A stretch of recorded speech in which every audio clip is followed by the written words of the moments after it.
An overview of the leading ERP systems, Uber's big partnership with Oracle, and how to avoid cloud and software vendor lock-in. Those are just a few of the topics we're going to cover here in episode 192 of Transformation Ground Control. Welcome to Transformation Ground Control. Ground Control. The podcast that covers everything related to digital transformation. This podcast features technology agnostic and international discussions related to digital strategy, software selection, implementation, change management, business process optimization, and everything else you need to know to make your digital transformation project successful. Whether you're embarking on an ERP implementation, supply chain transformation, or any other business or digital transformation, this podcast is for you. Now, here's your host, Eric Kimberling. 5, 4, 3, 2, 1.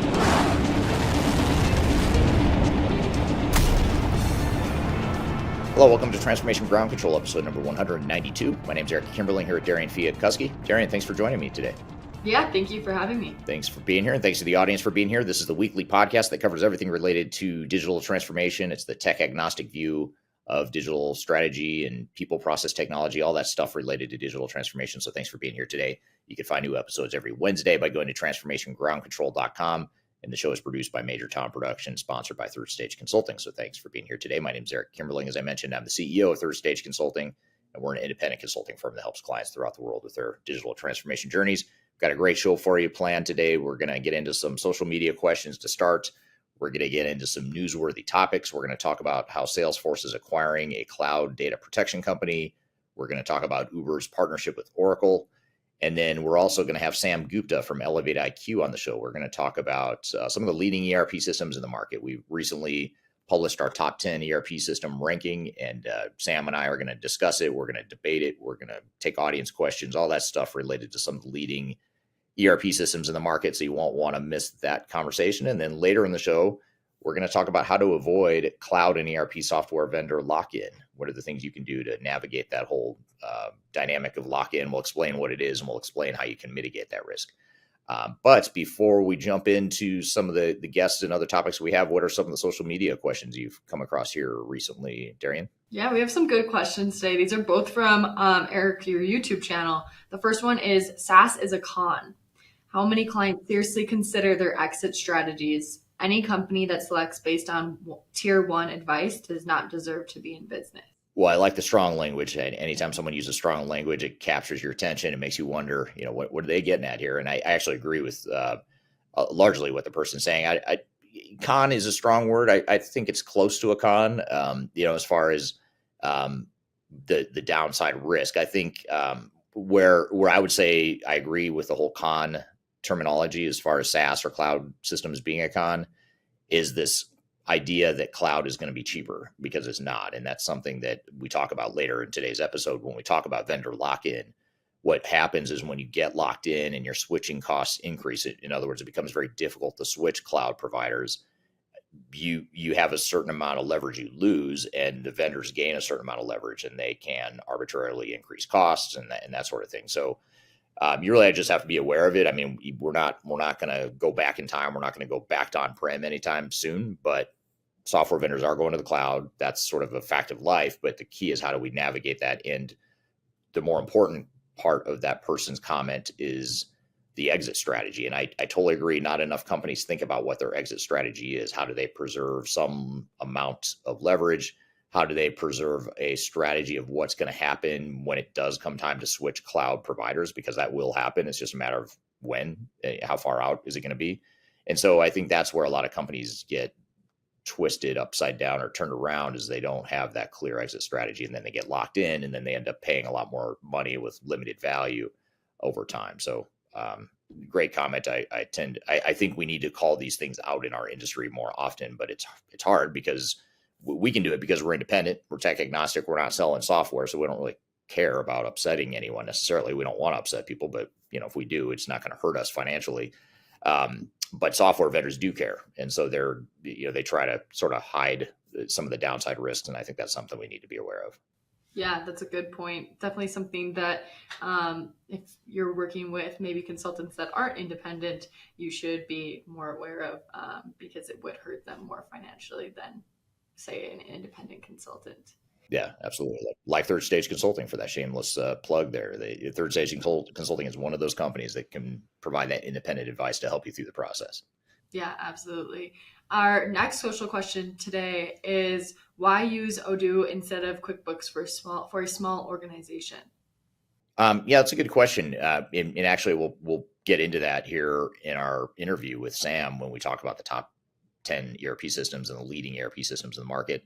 But I think, the main reason I would say you might consider Odoo instead of QuickBooks is that Odoo does more than QuickBooks. I mean, QuickBooks is designed to provide a very robust accounting solution.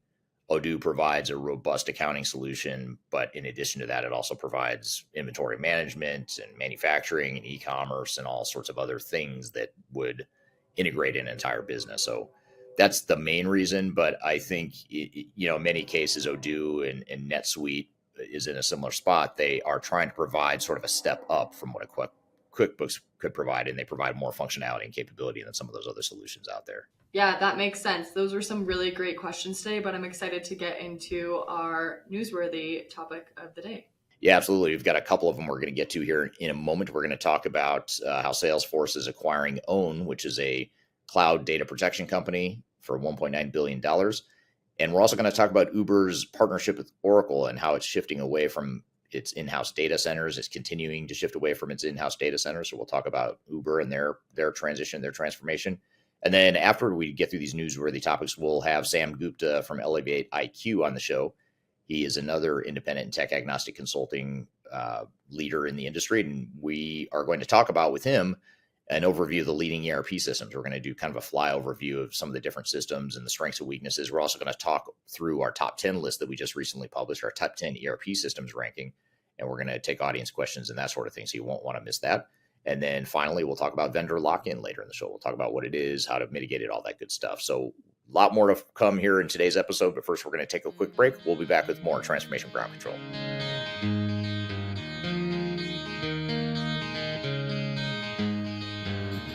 Could you whisper in my... I recently published my first book. It's called The Final Countdown, Strategies to Reach the Third Stage of Digital Transformation. And I wrote this book because I really wanted to find a concise way to share some of my knowledge around digital strategy and how to get started on a digital transformation journey. So in this book, I cover 3 different sections. I cover the people, process, and technology aspects of transformation, with the idea that it's meant to be a starting point, a launching pad for organizations and team members that are going through digital transformations. So I encourage you to buy this book. You can get it electronically, you can get it paperback, or you can get it in hard copy as I'm holding here in front of you. You can get it by going to thefinalcountdown.com. You can also search for it on Amazon if you shop at Amazon. Otherwise, just go to thefinalcountdown.com. Love to hear your feedback on this book as well. So I hope you check it out and hope you enjoy. Interested in working for a company that truly values your unique skills and experience? Here at Third Stage, we don't hire based on resumes alone. We look at the full candidate, experience, and willingness to provide excellent service for our clients. Within a technology, independent, and agnostic consulting firm, you have the opportunity to learn across industries with a diverse group of clients. Our consultants also have the opportunity to diversify their portfolio and learn across technology systems. If you're interested in joining a high-growth entrepreneurial organization, please reach out to us at work@thirdstage-consulting.com.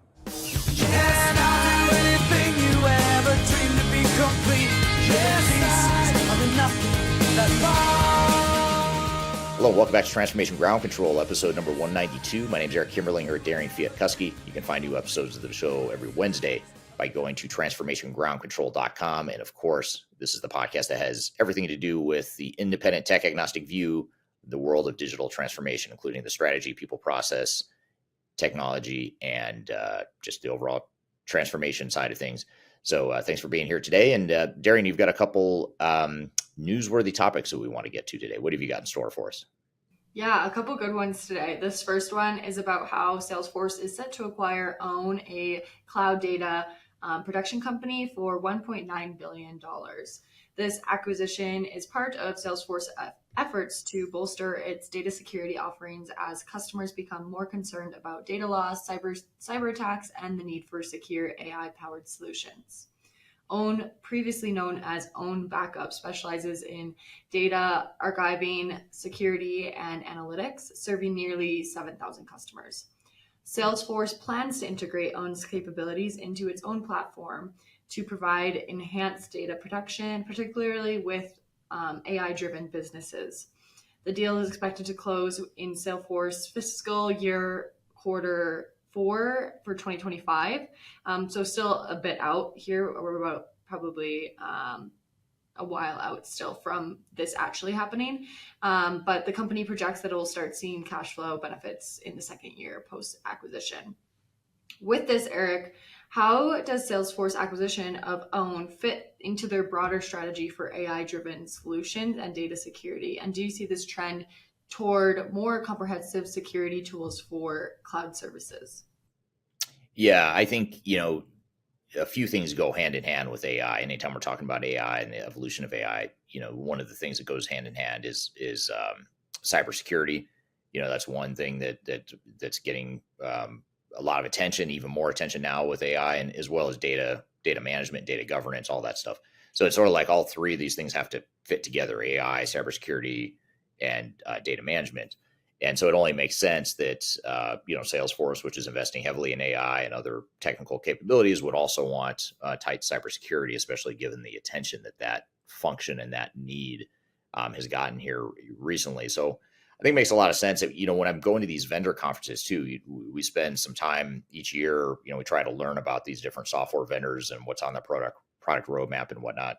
They're all talking about AI, of course. They're talking about cloud, of course. They're talking about data and analytics, of course.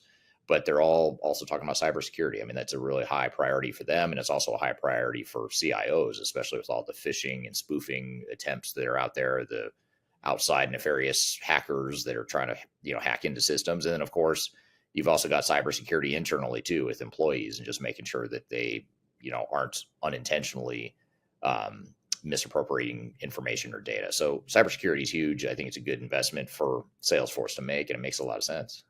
Yeah, definitely. And like you said, it's something that all these different ERP software companies are focusing on, like Microsoft and Oracle and any other company out there. They're putting a big emphasis on cybersecurity. So how do you think this will help Salesforce then compete against these major CRM and cloud service providers? Or do you think they are able to compete better with this acquisition? Well, being that Salesforce is sort of the premier CRM provider, at least one of the top premier CRM service providers, I think it makes sense that they sort of lead the charge on cybersecurity, but they also have to keep up with what CIOs have come to expect from, like Amazon Web Services or Microsoft Azure or whatever other software providers or technology providers that might be working with. So it's sort of like a bit of a nuclear arms race where you've got, all these different software vendors investing heavily in cybersecurity. And so it's elevating and raising expectations for the competition, which is good. So I think it makes a lot of sense that Salesforce would do what they're doing. Yeah, for sure. And do you see any challenges integrating, another platform like Own into Salesforce ecosystem? And what might be the technical or operational hurdles that they might face to do this? Well, I think the good thing with Salesforce is they've already got the ecosystem of third-party developers built. They've got the Force platform, and they've got third-party developers that build solutions on top of the Salesforce platform. So I think they've already sort of built that foundation, that infrastructure. And so by adding the cybersecurity solution, it sort of fits their model. I think it's a little bit harder for other companies or other software vendors that aren't as focused on an open platform and open architecture and third-party developers and all that stuff. It's a little bit more difficult for like an SAP, for example, for them to maybe integrate a solution like this into their offering. I think that's a little bit more difficult. But Salesforce, not that it's going to be easy, it'll still be difficult, but they at least have that foundation in place with the ecosystem they've got. Absolutely. Well, this was a really great topic. Like you said, cybersecurity is a huge topic right now that's getting talked about at all these conferences. It is something that all these companies are really putting an emphasis on. So I think it's important that it's something that we cover, obviously, in this podcast. Yeah, absolutely.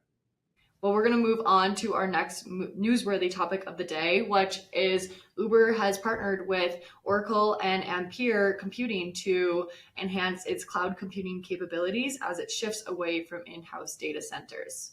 I know this is something that we always talk about, how we see a lot of companies and a lot of emphasis on cloud versus staying in-house for data centers and on-premise.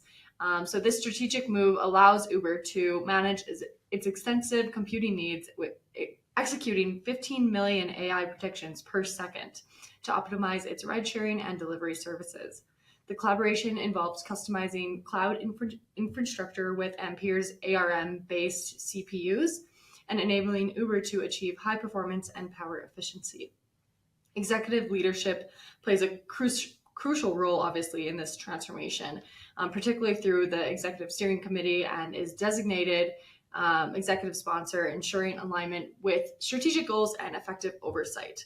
That is something that they made very clear in this article. By fostering organizational ownership and developing internal capabilities, Uber aims to reduce reliance on external consultants and maintain alignment across all levels of the organization. First of all, Eric, I just want to hear your overall thoughts on this move that Uber is making to, cloud versus having all those in-house data centers. What are your initial takes? Do you think this was a smart move, or do you think this was just a natural move for Uber? Well, I think it's a bit of both. I think it's natural and it's smart. When you were first talking about it, the first place my mind went as I was thinking about it was thinking about the speed and performance of cloud versus on-prem. One critique that some of our customers have of cloud is that it's just not as fast, because you're having to process through the cloud or through the internet, and, on-prem, especially if you're all co-located in one spot, on-prem can give you higher performance or faster performance. But in the case of Uber, then as I thought through it, I thought, well, Uber, they're relying on sort of Internet of Things and all these different devices that are connecting to the Uber network and platform through our cell phones or smartphones. So you kind of need, it sort of lends itself to that cloud solution. So if it might actually be faster, I'm not a super techie cloud infrastructure guy, but I would think that the performance of cloud in this case might actually benefit Uber, whereas for a company where everyone's co-located in one place, it might actually slow things down a little bit just from a pure technical performance perspective.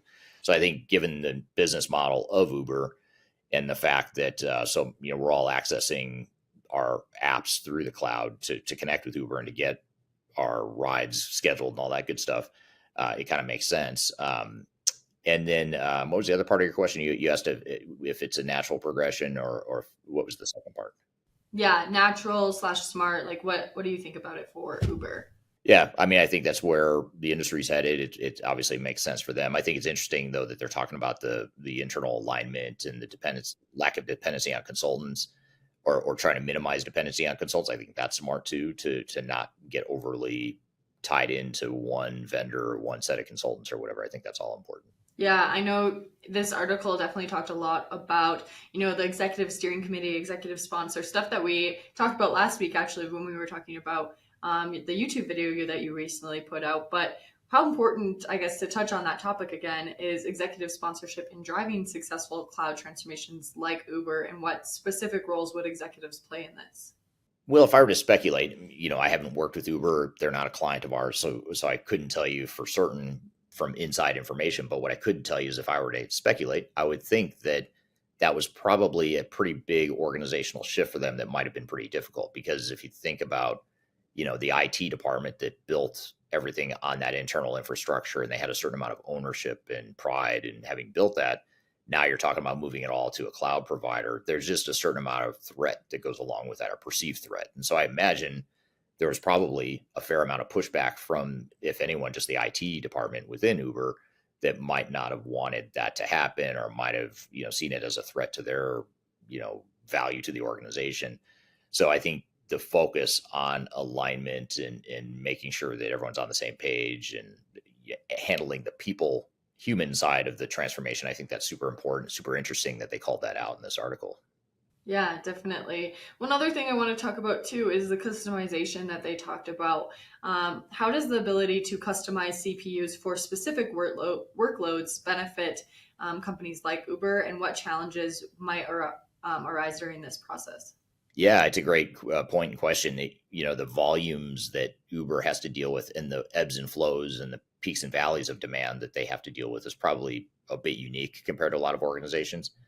So I think having that CPU balancing and processing ability is super important. When you think about a global company like that, where they're dealing with millions of customers throughout the world, you have to be able to sort of ebb and flow. Your processing has to be able to keep up with that ebbing and flowing of demand and processing needs. Yeah, absolutely. And the last thing I want to talk about with this newsworthy article today is the risks that can be involved in shifting their entire infrastructure to the cloud.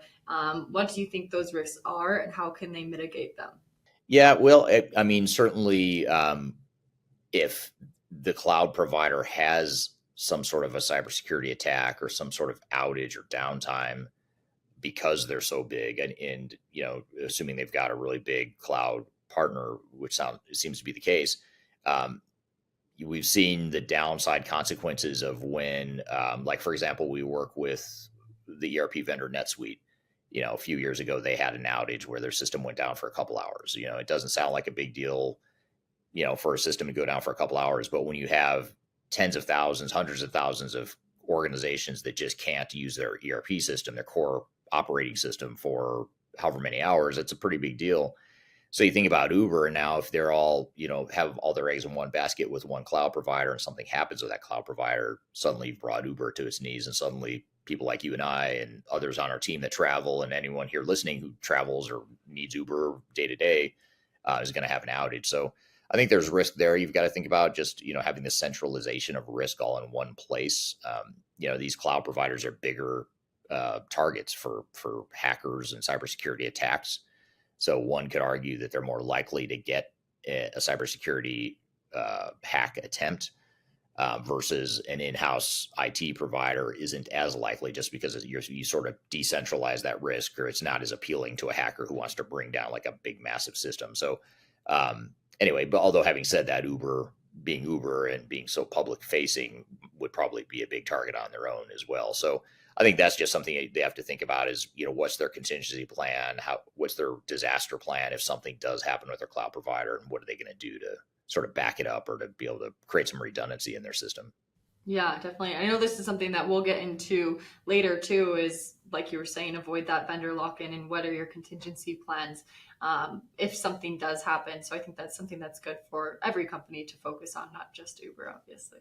Yeah, for sure. So cybersecurity is always a big topic. Vendor lock-in is a big topic. We're going to get to that later in the show. But before we get to the whole vendor lock-in topic, and in fact, we'll probably touch on it in this next segment, but in the next segment, we're going to bring on Sam Gupta from ElevatIQ, and we're going to talk about the leading ERP systems of the market. We're going to provide an independent, objective discussion around our top 10 ERP systems ranking that we just published. So stick around for that. We're going to show you the top 10 list.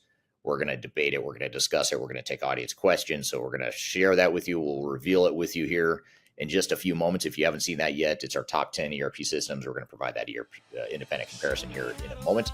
But first, we're going to take a quick break. We'll be back with more Transformation Ground Control.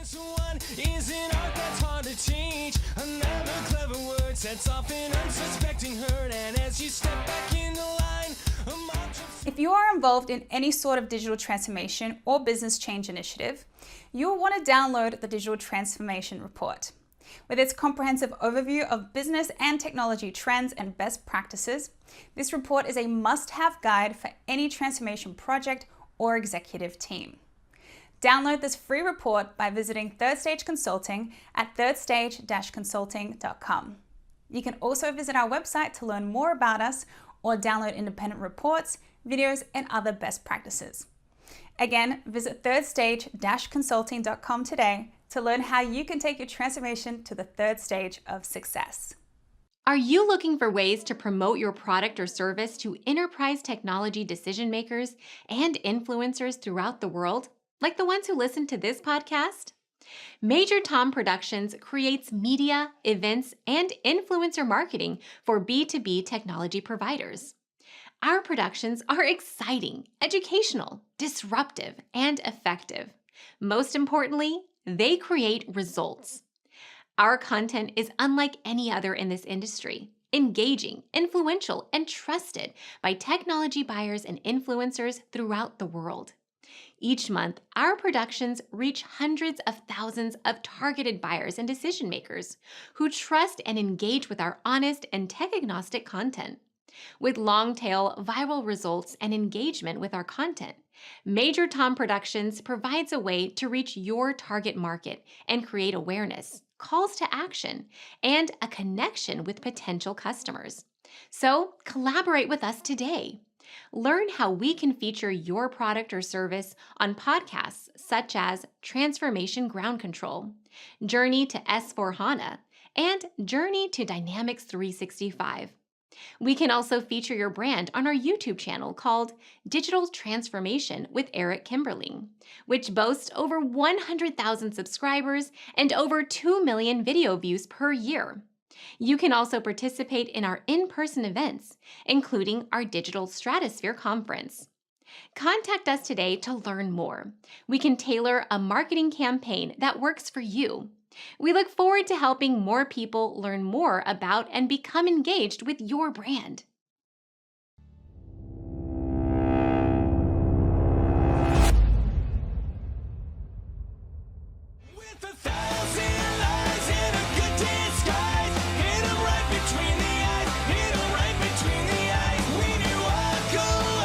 Hello, welcome back to Transformation Ground Control, episode number 192. My name is Eric Kimberling. I'm here with Darian Chwialkowski. The show is produced by Major Tom Productions and sponsored by Third Stage Consulting. So thank you for being here today. Really excited for this next segment, our discussion here with Sam Gupta.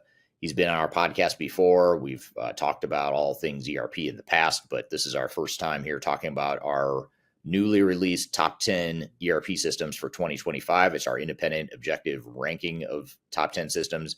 In fact, if you want to download that, you can go to the 2025 report and scan the link below or click on the link below. We'll put a QR code up for you as well to be able to download that report. But in the meantime, we want to talk about it sort of qualitatively, and we want to debate it here with Sam. So we're going to have Sam on the show here, and we're going to talk about the top ERP systems. So Sam, thank you for joining me here today. Yeah, more than happy to provide quick overview, Eric, and I have appeared on the previous shows as well. So guys, if you have not checked, please do check. Eric does a wonderful job with each of the shows. So just a little bit about myself, 20 years in the industry, ERP digital transformation space, and now principal at ElevatIQ, which is the independent ERP and digital transformation consulting firm, very similar focus as Third Stage Consulting. So that's about me, Eric. Love to hear your thoughts on what do you think if you had to pick one leading ERP system or a couple of them, what do you think they are? Not just in terms of market share or the big name brands, but just the systems you think have the most promise in the industry. I'd love to hear any comments you have in the chat. Certainly, as we get into this here today, I'd love to hear your comments about just some of these systems in general and some of the pros and cons. And our goal here today is really to unpack the pros and cons and sort of just a general comparison. And this is, you know how this is, Sam. It's always harder to do because we're talking in generalities here. If we were to dive down into mid-market, make to order manufacturing companies, we might come up with one list. And then if we went and looked at a financial services company, we probably have a totally different list. So it's really hard to have these conversations. But I think what we want to do here today is talk in sort of high level generalities and general comparisons of where these systems' strengths and weaknesses are. Wouldn't you agree? Yeah, completely agree. And just to tee off, on the point that you mentioned, and I don't know whether people are aware or not, one of the posts that Eric did yesterday, it has probably 60, 70 comments. So you might want to pick some of those comments. And if you would like to discuss those, that could be a great opportunity as well, that we are happy to touch on those comments too.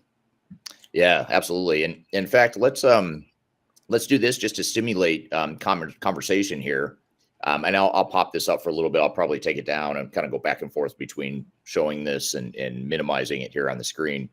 But I want to show you just what the post is that Sam is referring to. And, the minute the minute we put this slide up, we're going to get some comments. Now, just to be clear, these are the top 10 systems. It says 2024. It's actually for 2025. So I apologize for that. This is an outdated graphic I pulled up here. In the midst of all our technical issues, I pulled up the wrong version, but this is the correct ranking here. It just says the wrong date. But these are the independent ranking of systems that we've developed, here at Third Stage. So this is just our opinion based on our experience. based on criteria such as general breadth of functionality, cost, risk, potential ROI, the future state roadmap. And we also take some third-party factors into account as well. Although to be candid, we weight our own qualitative experience the heaviest, just from having helped so many different clients select and implement these different systems. So I'd love to hear knee-jerk reactions from the audience. First of all, anything that just looks good to you that you agree with. Maybe there's things you just totally disagree with or that look off to you. Love to hear your comments here in the chat. But I guess, when you look at this, Sam, and you and I did not collaborate on this, and I know you guys put out your own series of top 10 lists. I'll be curious to see how it compares. But as you look at this, just publish the backup information for, what are some of your thoughts and takeaways? Anything that sort of jumps out at you is like, yeah, that looks right, or something else that doesn't look right to you, or you wouldn't agree with necessarily? Yeah, so I think, before we look at the list, let's talk about the purpose of the list. And I think, Eric, you did touch on this a little bit. And I know that we get a lot of pushback in general as the list publisher that, okay, why list? And some of these lists, they don't make much of a sense. And that could be partially true as well, to be completely honest, okay? Because what we are trying to do here is we are trying to compare the uncomparable, okay? That's what we are trying to do, but as a consultant, okay? And if you really want to facilitate the decision process, this is the process that you have to have as part of your selection engagement. Otherwise, the only thing you are going to get is the confusion and chaos, and which is the state of the ERP industry always, even today, even though the technology has come a long way. But so the purpose of list is slightly different. I know that it is always going to feel as if we are comparing apple to oranges. I get it, but that's the reality. Okay, these systems were not meant to be compared to begin with, but we are trying our best to sort of provide a snapshot view of the overarching industry and probably weed out some of the candidates which might not be as proven, as robust overall from the solution perspective. Now, Eric, touching back on your point related to the criteria, I mean, we have our own criteria as ElevatIQ, but I completely agree with you that even us, to be completely honest, okay? So you mentioned that you put a lot of weight heavily on the qualitative experience of your team, and that's exactly what we do as well, okay? At the end of the day, we are looking at what is making us successful, where we are running into challenges. We are listening to our customers, what challenges are they finding, and that's what our customers want. And that is the intent of the list, that, okay, we are trying to make these engagements as successful as possible. Now, overall, in terms of, obviously, there's a lot of work that goes in publishing these lists. So, Eric, kudos to your team and the work that you guys are putting in. But I'll touch on, how we think about this. And Eric, I think we had done this last year as well, if I remember correctly, in the last episode. So there are some familiarity to this list. And I know that I think you guys have had some changes here. So overall, if I look at this list, I think the number one is still the same. I think Microsoft has been there on your list for a very long time, which is good. Okay, we like it a lot. Okay, overall, I guess Acumatica is probably now, it was sort of there. Now it has come back, I guess, on the list. It wasn't there probably last year. I don't know if I'm right or not. Obviously, this is your list, so you know a lot more than I do, I guess. I don't want to overspeak here. Workday and Salesforce, they are very interesting as well. I think we touched briefly last year too on this particular topic, and then I'm going to touch a little bit on Infor as well as NetSuite. So overall, the way we think, and I think that's what a lot of folks on the post, when they were commenting that, hey, where is the industry? What is the size? Exactly. Tell us all of that. We need all of that. I get it.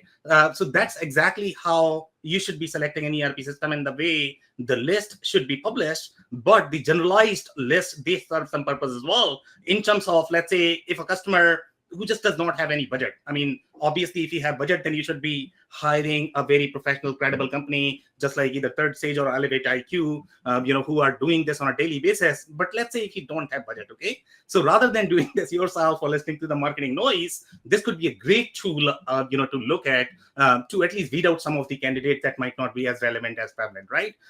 So that's the overarching purpose of the generalized list. So now, coming back to our philosophy in terms of how we approach this. So we always look at the macro factors as well as micro factors. Okay, so macro factors are going to be overall from the corporate strategy perspective, where the R&D spend is, what are investors looking for, who is owning these software systems, and what is going to be the overarching direction of any of these vendors or the systems. And then you have the micro view as well, that is going to be slightly more features, functionality, the product centric view, where the products stand, overall.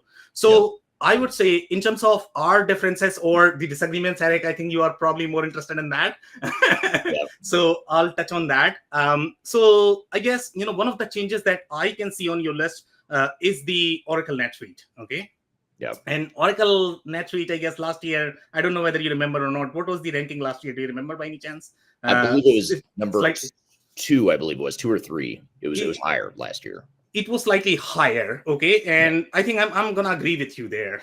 So you are going to see that changed on our list as well this year, which is not published. I'm not gonna overcome it here. Obviously, there is a team that works, and we are gonna have all of these debates. Right. So obviously, I don't know what is going to come out of it, but that is probably going to be one of the changes that you are going to see on our list as well. And I'll tell you why. Like what reasons would you bring it down? I can tell you what mine are too, but what ours are too. But why would you see that dropping? So one of the things that we are finding in our customer base, and I'll give you a little background overall from the cloud perspective, and that is a very important metric in terms of how customers should be looking at these systems, right? So when we were in on-prem, and I don't know, Eric, what is the percentage right now in your engagements, what you are seeing on-prem versus cloud, but cloud is very new. People don't know what they are getting into so far. I mean, that's our understanding, that's our impression. They just don't understand what kind of technical and financial risks that they are sitting on when they are opting for cloud, even though in 90-95% cases, we are also going to recommend that companies should be going for cloud because on-prem could be expensive, okay? Right. But even after that, I mean, things such as your CrowdStrike was one of the incidents, right? So these are new learnings that we are going to get from the cloud perspective, and we don't know how much risk companies are sitting on. And one of the risks that we are noticing in our space, Eric, is the control of the spend from the licensing perspective. Okay, and that's a major variable. So sure, these cloud systems are great. I mean, obviously your implementation is going to be cheaper, great sales pitch. Okay, but as soon as you go live, and what we are noticing in our engagement, Eric, is okay. They quoted, let's say, $100,000 for the licensing spend. Now, as the CFO, I'm looking at I'm planning for my TCO. We have this beautiful TCO chart, and we are crafting this, and I'm looking at my overarching cost is probably going to be $1 million or $1.5 million over the 5 years. And as soon as I go live, I'm noticing differences. Okay, I'm getting these surprise bills. Now, why are we getting these surprise bills? And that's where the difference between cloud and on-prem is. And these are the real risks that we are noticing. And in our experience, Oracle NetSuite has one of the most expensive pricing, in general. And that comes as one of the most expensive software in general, and other software, their pricing is different, obviously. So overall, if you look at the cloud system, so that's probably our reason why we would not rank Oracle NetSuite as high, because customers are now complaining that we did not hear as much before. Now they are sort of understanding, how difficult this is for them, especially in the, the financial conditions or the economic, conditions we have right now. Every dollar is being watched. So this is a huge hit on their balance sheet and P&L. So that's our reason for Oracle NetSuite. I don't know if that answers your question. Yeah, I totally agree. And I think it's not that the software has necessarily gotten worse or less functional, because it's actually one of the more mature SaaS and cloud products. And we're still talking about NetSuite here, by the way, just for those that might just be joining. But when we look at NetSuite, it's a great product. It's got a great market share. It's really well suited for, small to mid-market types of organizations in many cases. But I agree with you that the cost escalation that we see over time is significant, and it's a challenge. It's also a challenge for actually a lot of these systems, but I think NetSuite, we see it more with customers where, for the size of company they end up paying a lot of money for the software over time. And the other thing too that you sort of alluded to is on the implementation side. You talked about how a lot of times these smaller mid-market customers don't necessarily understand the cloud, or they don't have the digital maturity or sophistication that a larger company might have. So they don't necessarily understand what it's going to take to adapt to a cloud SaaS-based system that's got, predefined processes are a little bit harder to change. But also, I think on the side of NetSuite, the implementation itself, they've got this Suite Success approach where they're offering up or sort of suggesting to customers that they can implement it as little as 90 days using Suite Success, which is kind of an accelerated. But it's misleading too, because a lot of times most companies can't change that fast. They can't train their people fast enough, and they can't change their processes fast enough, even though the software itself can be implemented in 90 days or whatever the timeline is. So that's another challenge we see, is a lot of troubled implementations from that perspective. I also think that NetSuite's getting really aggressive in moving up market, and I think in some cases we see them getting a little bit too far ahead of themselves. Like they're selling into situations where they probably shouldn't be, and they're aggressively pursuing those. I don't know if any of that resonates with you too, but just to sort of add to what you're saying, those are some additional things we're saying that doesn't make it a bad product, doesn't mean it's going to drop out of the top 10 anytime soon, but it did kind of cause it to fall a little bit in our ranking because of that. Yeah, could not agree more. I think, the reason why a lot of these vendors are pushing for the faster implementation, and that is probably the worst mistake that you can do, is because, obviously they are going to have far more control, overall in terms of their own revenue, and that's why they are looking to go faster. But again, from the change management perspective, if you look at, if you talk to the customers who have gone live, one of the things that they will suggest that, that is probably the worst mistake, because they were not trained, because it caused a lot of disruption. So that is something that you really don't want to do. You want to think through everything before going live, because once you are live, your problems are probably going to be 5x in my personal experience. Yeah, absolutely. We got some interesting comments coming in on the different feeds here. So thank you for your chats here on YouTube. Bill says, I do agree with comparing the incomparable. Jason says, NetSuite is also a very mature cloud product relatively. I actually agree with that. Really good point. It is more mature than a lot of these systems you see in the top 10, because a lot of these systems that you see, including several of them that are ahead of NetSuite in the ranking, are actually still making that adjustment from on-premise to cloud. And in that transition, there's a lot of messiness a lot of times, like with Cloud Suite, for example. One of the things holding back Cloud Suite is... So if I could touch on that comment, I want to make sure that we are being fair, because obviously as the independent consulting firm, our goal is going to be fair with everybody. Sure. That's what we are trying to do. Can we bring back that question, Eric, if that's possible? Yeah. So I guess, one thing, Jason, and agree, Eric, I'll completely agree with you guys, that NetSuite is definitely, a mature product, but maturity in terms of what? I think we need to define that. Okay. So are we talking about maturity in terms of the overarching operational capabilities? That's probably not mature with NetSuite. Okay. Ecosystem is probably mature. Okay. If you look at the global footprint, that is probably mature. Maybe mature in cloud nativeness. That could be a possibility, but operational capabilities, you are going to have a lot of challenges there. The strategy is very different of NetSuite product. It's designed to be slightly more generalized product. It's not designed to be specific product. So again, the product strategy is very different. So mature could mean a lot of different things. So I think there are layers to that comment, and just wanted to make sure that everybody's sort of on page with that. Yeah, absolutely. That's a great point. There's a lot of different dimensions of maturity that you've got to look at, not just product maturity, but the ecosystem, that sort of thing, operational maturity, as you mentioned. Also want to thank you to the people in the chat that dropped where you're joining from today. Charlene's joining from Virginia. Hello, Charlene. Bill from Atlanta, Georgia. Pedro from Zurich, Switzerland. Jonathan on LinkedIn joining from UK. Jason from Dallas, Texas. Adato from Brazil. Philip from Kent, UK. Thank you all for being here today. Really appreciate it. And and Jordan from Dublin, Ireland. Thank you for being here today. Charlene thinks that Microsoft Suite should be number one. I think she posted this in the chat on YouTube before we even showed the slide, I believe. Maybe she saw it and then agreed. But either way, Charlene thinks that Microsoft should be number one.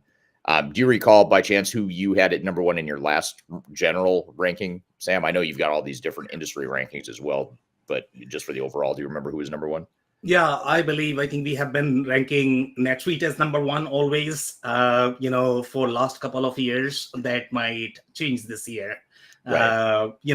Number one spot is always the trickiest in our experience. Okay. Just because, we are looking for slightly more global footprint, because we don't want to put a product that is going to be slightly more specific in nature. And that's probably not fair to some of these specific products, to be completely honest, because they might be as good or maybe better in some geographies for certain industries, but they don't get the number one spot because the applicability is not as as broad as somebody like, Microsoft and again, that's where I'm talking about comparing the incomparable, right? Right, exactly. Yeah. And now what about I'm gonna hide this slide just for a minute. I'm gonna come back to it though here in a second. So don't worry. We will have it up again. When you look at the tier one systems, SAP, Oracle, Microsoft, where do you see that fitting the best, and what kinds of clients are most gravitating towards those bigger tier one systems? Yeah, so generally, I guess, tier one argument is very interesting. And the way we like to think, Eric, is, and I'm pretty sure you are probably, thinking very similar. We generally don't like to think more from the tier perspective, tier one, tier two, tier three. In our experience, that is slightly misleading because it's almost like, it creates the sense of class, I guess, and this is not meant to be a class. This is not meant to be that competition. It is not meant to be a popularity contest when it comes to the ERP selection. So in our experience, we don't really believe in tiers. What we really believe in the sizes of the companies, because the enterprise companies are going to have very, very, very, very different need than the other segment. So let's say if people are thinking that, tier one means enterprise, if that is the case, then yes, for enterprises, for those three products that you mentioned, they are primarily relevant for the enterprises. They might not have as much relevance in the mid-market. And the reason for that is because implementing them is going to be very, very, very, very, very expensive, because they are taking slightly more generalized platform, centric strategy. And then they are going to have a lot of layers of bloatedness, that is probably not going to be relevant for the mid-market companies. In general, the mid-market companies are looking for slightly more deeper operational capabilities, the kind of mid-market suites, the way they are designed, the way they are structured. So we don't necessarily believe in tiers. In our experience, that is slightly misleading. But overarchingly speaking, if you look at those three products, we go by the size that, okay, if you are enterprise, those are the products that you should be looking at. Mid-market products are not going to have the same scalability. Overall, if you look at this more from the M&A perspective, if you are very active there, then you want to get slightly more generalized product than pigeonholing yourself in a specific business model, specific business transactions. So our mindset is different. I don't know, Eric, if you have any sort of follow-up there on that. Yeah, it's a great point. I think that I do think the tier one categorization is becoming somewhat obsolete, and it's also less relevant than it used to be, because there are so many options that mid-market companies have that tier one sort of suggests that something is better or it's a gold standard versus something that's lesser. And you look at this list, and there's a lot of really strong contenders that are, that are not considered your traditional tier ones, like Odoo and Acumatica. A lot of companies haven't heard of those systems. I'm here with Sam Gupta from ElevatIQ. We're talking about our independent discussion of the top ERP systems in the market. We've got a lot more to cover, but first we're going to take a quick break. We'll be back with more Transformation Ground Control.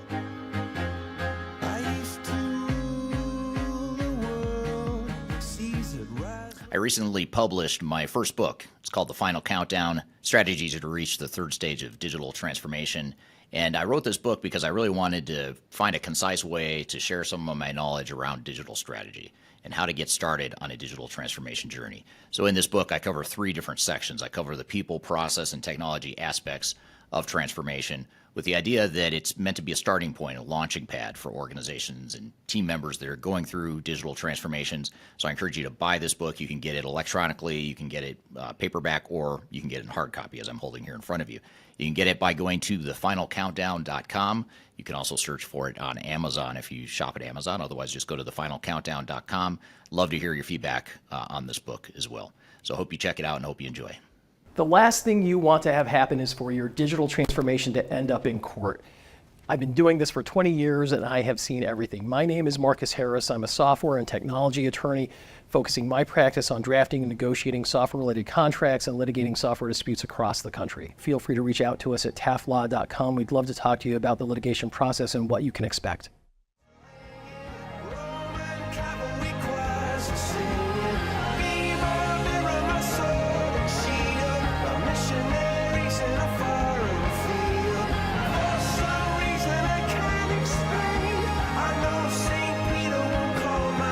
Hello, welcome back to Transformation Ground Control, episode number 192. My name is Eric Kimberling here with Darian Chwialkowski. You can find new episodes of the show every week by going to transformationgroundcontrol.com.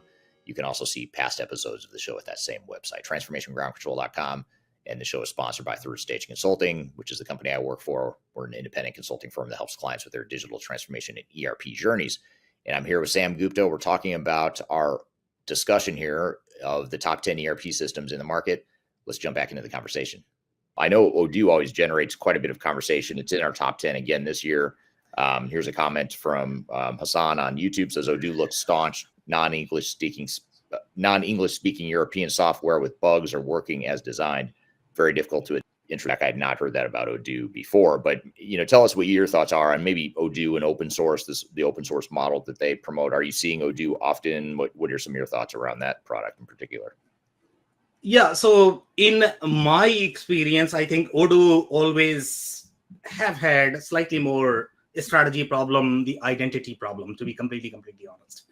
Even though the open source movement is great, I don't know how that benefits the business, to be completely honest. Okay. So that's where I would stand, overall from the capabilities perspective. And I think Odoo has gone back and forth, and now they are sort of pushing their own channel and partners. And we have heard this from their ecosystem as well, that they are pushing a lot more for consulting. That you need to work with the consultant, you need to have consulting mindset. The technical expertise is great, but the consulting expertise is where the real play is with the ERP implementation in general. Now, if you look at the overarching strategy, the reason why Odoo is so popular, right? Because they are trying to attack the QuickBooks market, which is as attractive. I don't know why any company who's so successful in the consumerized market need to go after SAP-like market. Okay, everybody's looking for bigger deal size, but bigger deal size are also harder. Okay, so overall, from the corporate strategy perspective, I think there is a little bit misalignment, because every single ERP vendor is trying to go for those bigger deals because they are a little less problematic, I would say.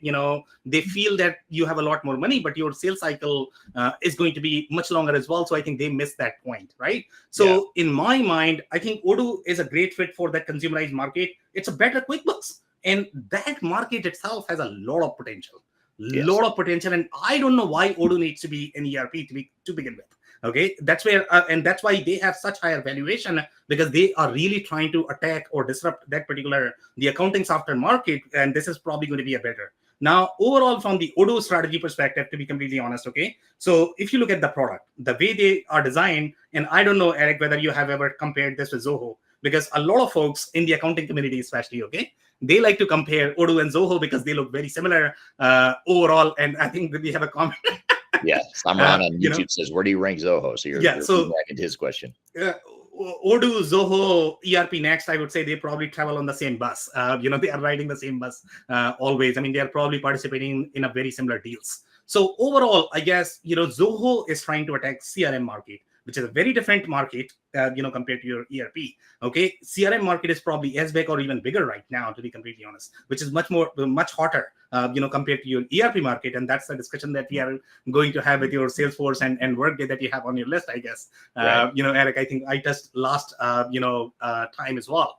And depending upon the industry, that could be different, right? So overall, comparing this with Zoho, now the way, and again, if you look at the ERP is a consolidation strategy. It's a financial strategy. Not the consolidation strategy is not going to make sense for every company in the world.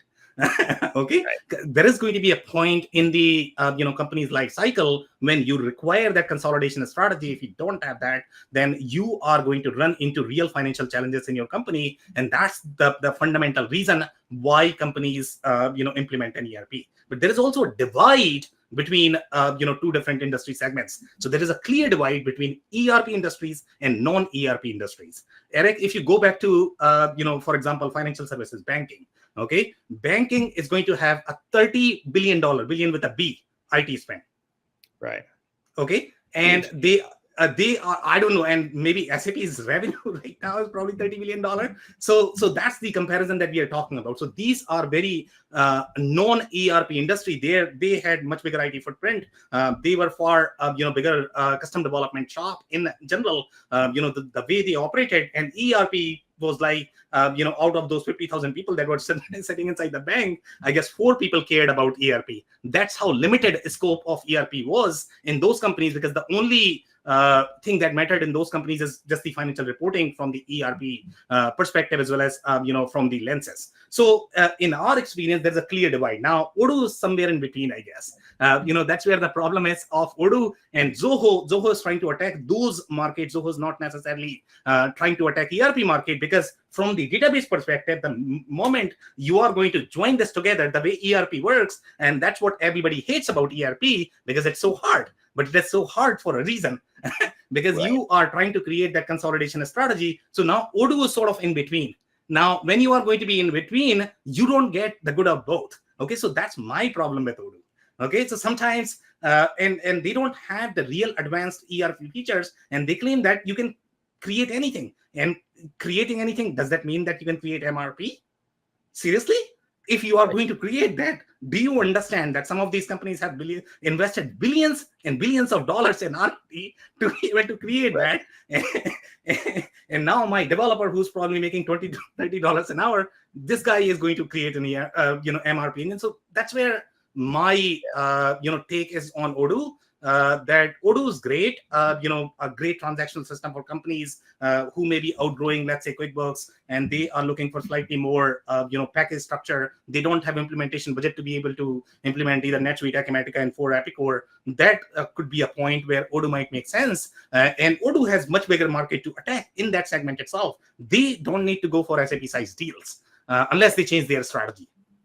Yeah, I totally agree. I think that there's strengths to Odoo, and there's situations where it does work. I agree that it's the small companies. I know they are trying to move up to those enterprises. I totally agree with you. I don't think they're ready to move up to enterprise, but I do think it is a good modular alternative to, say, a NetSuite. It's a little bit more flexible, and it's got a little bit more of a modularity, or sort of a Lego building block feel to it, to where you don't have to bite off the whole thing. You can take little pieces of it and put it together as you grow and scale to a certain point. But once you become a mid-sized or larger organization, I think that sort of moves you outside of the realm of where Odoo is strongest. Here's an interesting comment this is from Benla on YouTube. Benla says, do you take into consideration not just the ERP solution, or the ERP solution and ecosystem that is integrated to it? For example, Microsoft. And maybe let's talk about Microsoft for a second and its ecosystem. You talked about ecosystem a moment ago too, Sam. You talked about how maturity is not just the product, it's the ecosystem as well. That's one of the other dimensions, which is a great point. Totally agree. Microsoft has an extremely robust, there's so much variability in the different types of VARs and the quality of resellers and implementation partners. They've sort of created this massive ecosystem that's grown organically and sort of morphed into a big thing. But in that process, they have Microsoft a lot less control over it. Like here in Oracle, they manage their ecosystem pretty tightly. They're not going to let a lot of garbage resellers into the system. They just won't let it happen. But Microsoft, I think it's a lot of variability. Have you seen that too, or what's your experience with the Microsoft ecosystem in particular been? Yeah, so Microsoft is a very interesting case as well, and that's probably the reason why they ranked, in top 5, but they were never sort of number 1, to be completely honest, because we had our own concerns and we have had challenges because of that, to be completely honest, in the Microsoft ecosystem.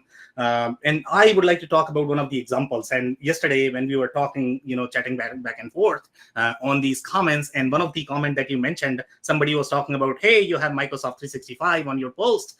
Which product are we talking about? And then you mentioned FNO. Okay. And I have had a lot of pushback from the community that, hey, Sam Gupta, you don't even know what you are talking about. FNO is not a product anymore. Okay. Microsoft.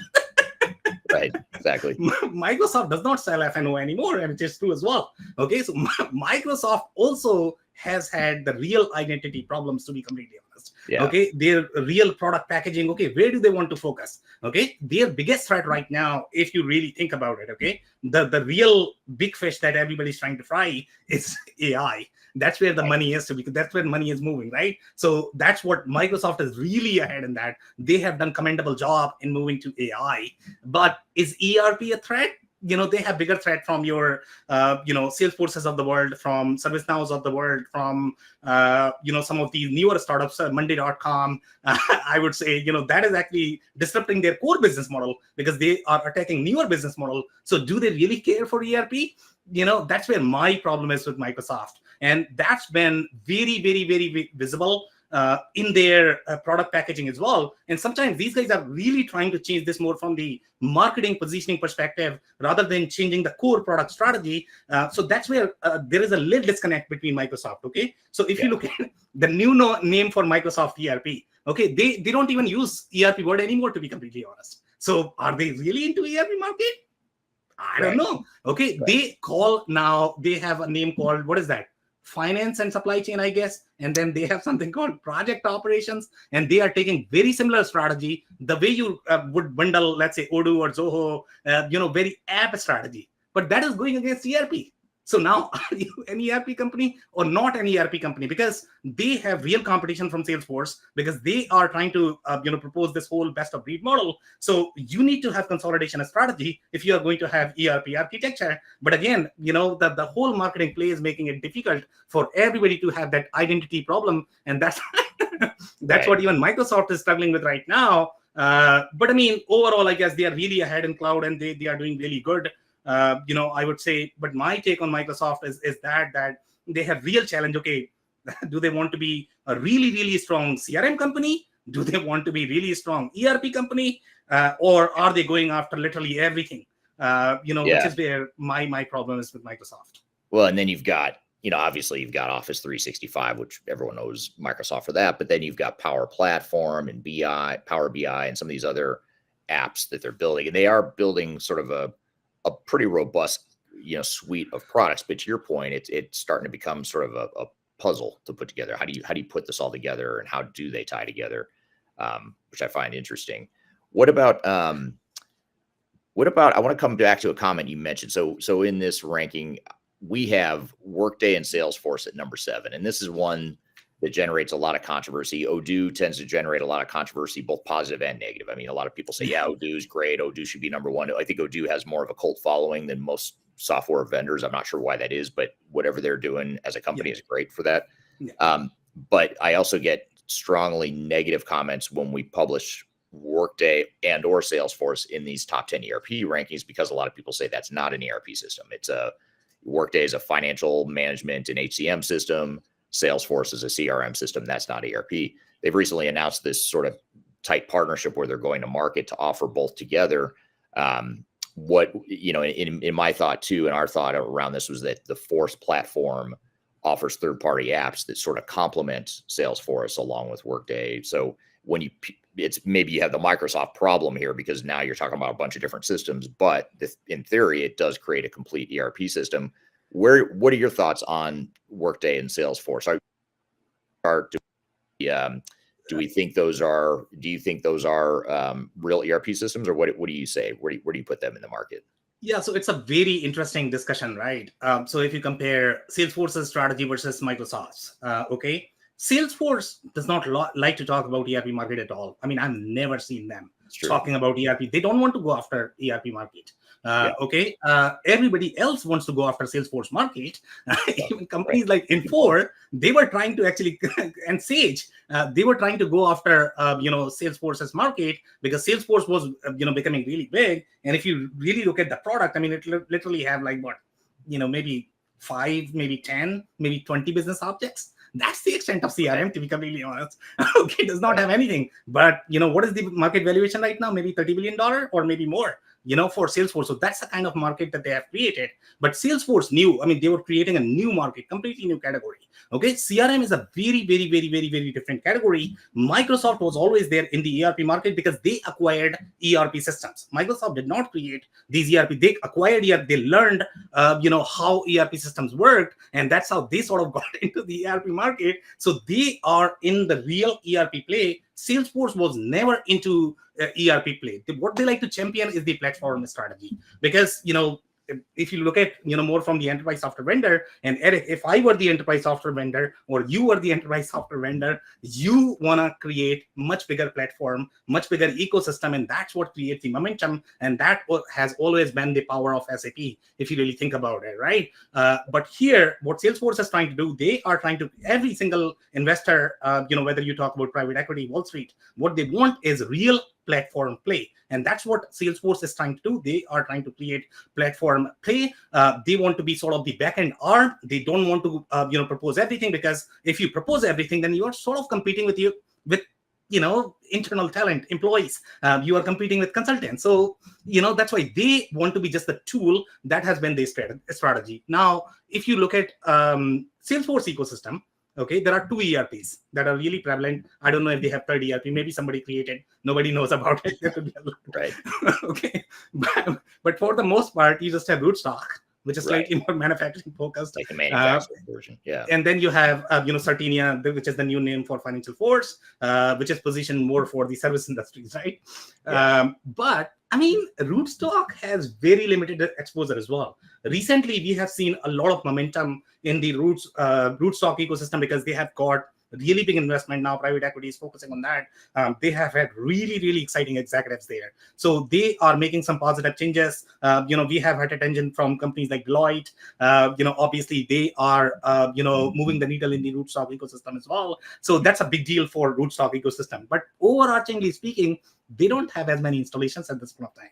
And they also have the positioning problem, because what they are trying to propose is the platform play. Okay. Platform play is supposed to be against the ERP pitch. Okay, ERP was never meant to be, platform play, because the whole idea of buying an ERP is that you are buying a package software, you are buying enterprise software, you don't want to customize much, you don't want to develop much, you are de-risking your IT implementation. That's the fundamental reason why you are buying ERP. But then platform play for ERP, it doesn't work. The data model was never designed for ERP centric installations. And that's why in our experience, you will find Salesforce a lot, very, very, very heavy customization in the service-centric industries, because those service-centric industries, they never sort of were consolidated to begin with. If you look at the core industries, banks, insurance, financial services, airlines, all of these non-ERP industries, they had very fragmented state, because that's how their business operated. They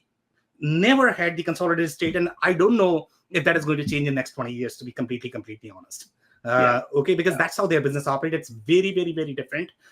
They cannot afford to have what manufacturing companies can have, because they need to have that. They need the costing, they need cost tracking, they need the MRP, the traceability, the financial traceability, the financial control. So it's a very different perspective.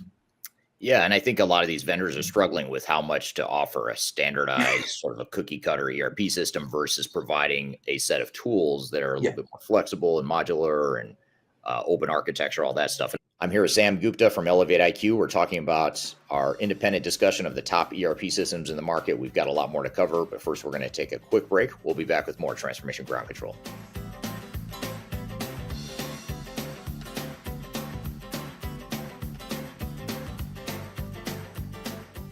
Interested in working for a company that truly values your unique skills and experience? Here at Third Stage, we don't hire based on resumes alone.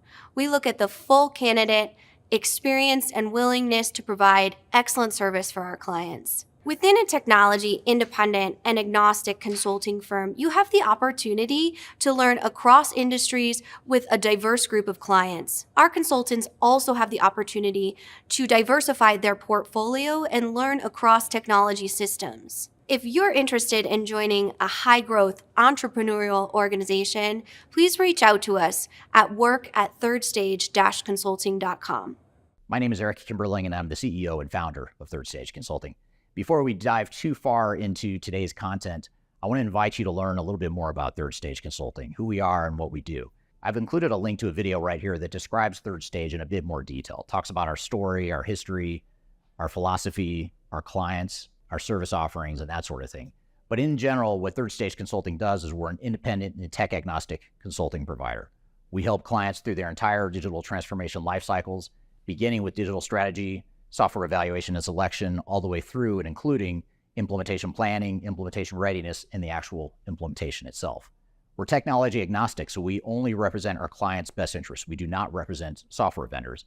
But having said that, we work very closely with software vendors, all the leading players that you can imagine we've worked with, both in helping clients evaluate and select them, but also in helping clients implement those solutions as well. So we have a very broad, objective, agnostic view of the market that is meant to really represent your interest as you go through your digital transformation. I also encourage you to scan this QR code right here to get access to our resource center. This resource center has a ton of information, a ton of ebooks that are free. You have access to top 10 software rankings, playbooks for how to make your project more successful, guides to change management, YouTube videos, all kinds of stuff that are going to help you through your digital transformation. So I encourage you to scan this QR code to get access to those resources. And please feel free to reach out to me directly to brainstorm ideas about your project. Even if it's just informally, you want to bounce around some ideas and get some informal advice, I'd be happy to spend some time with you. So feel free to reach out to me. I've included my contact information below. You can also find it in the description field of this video as well.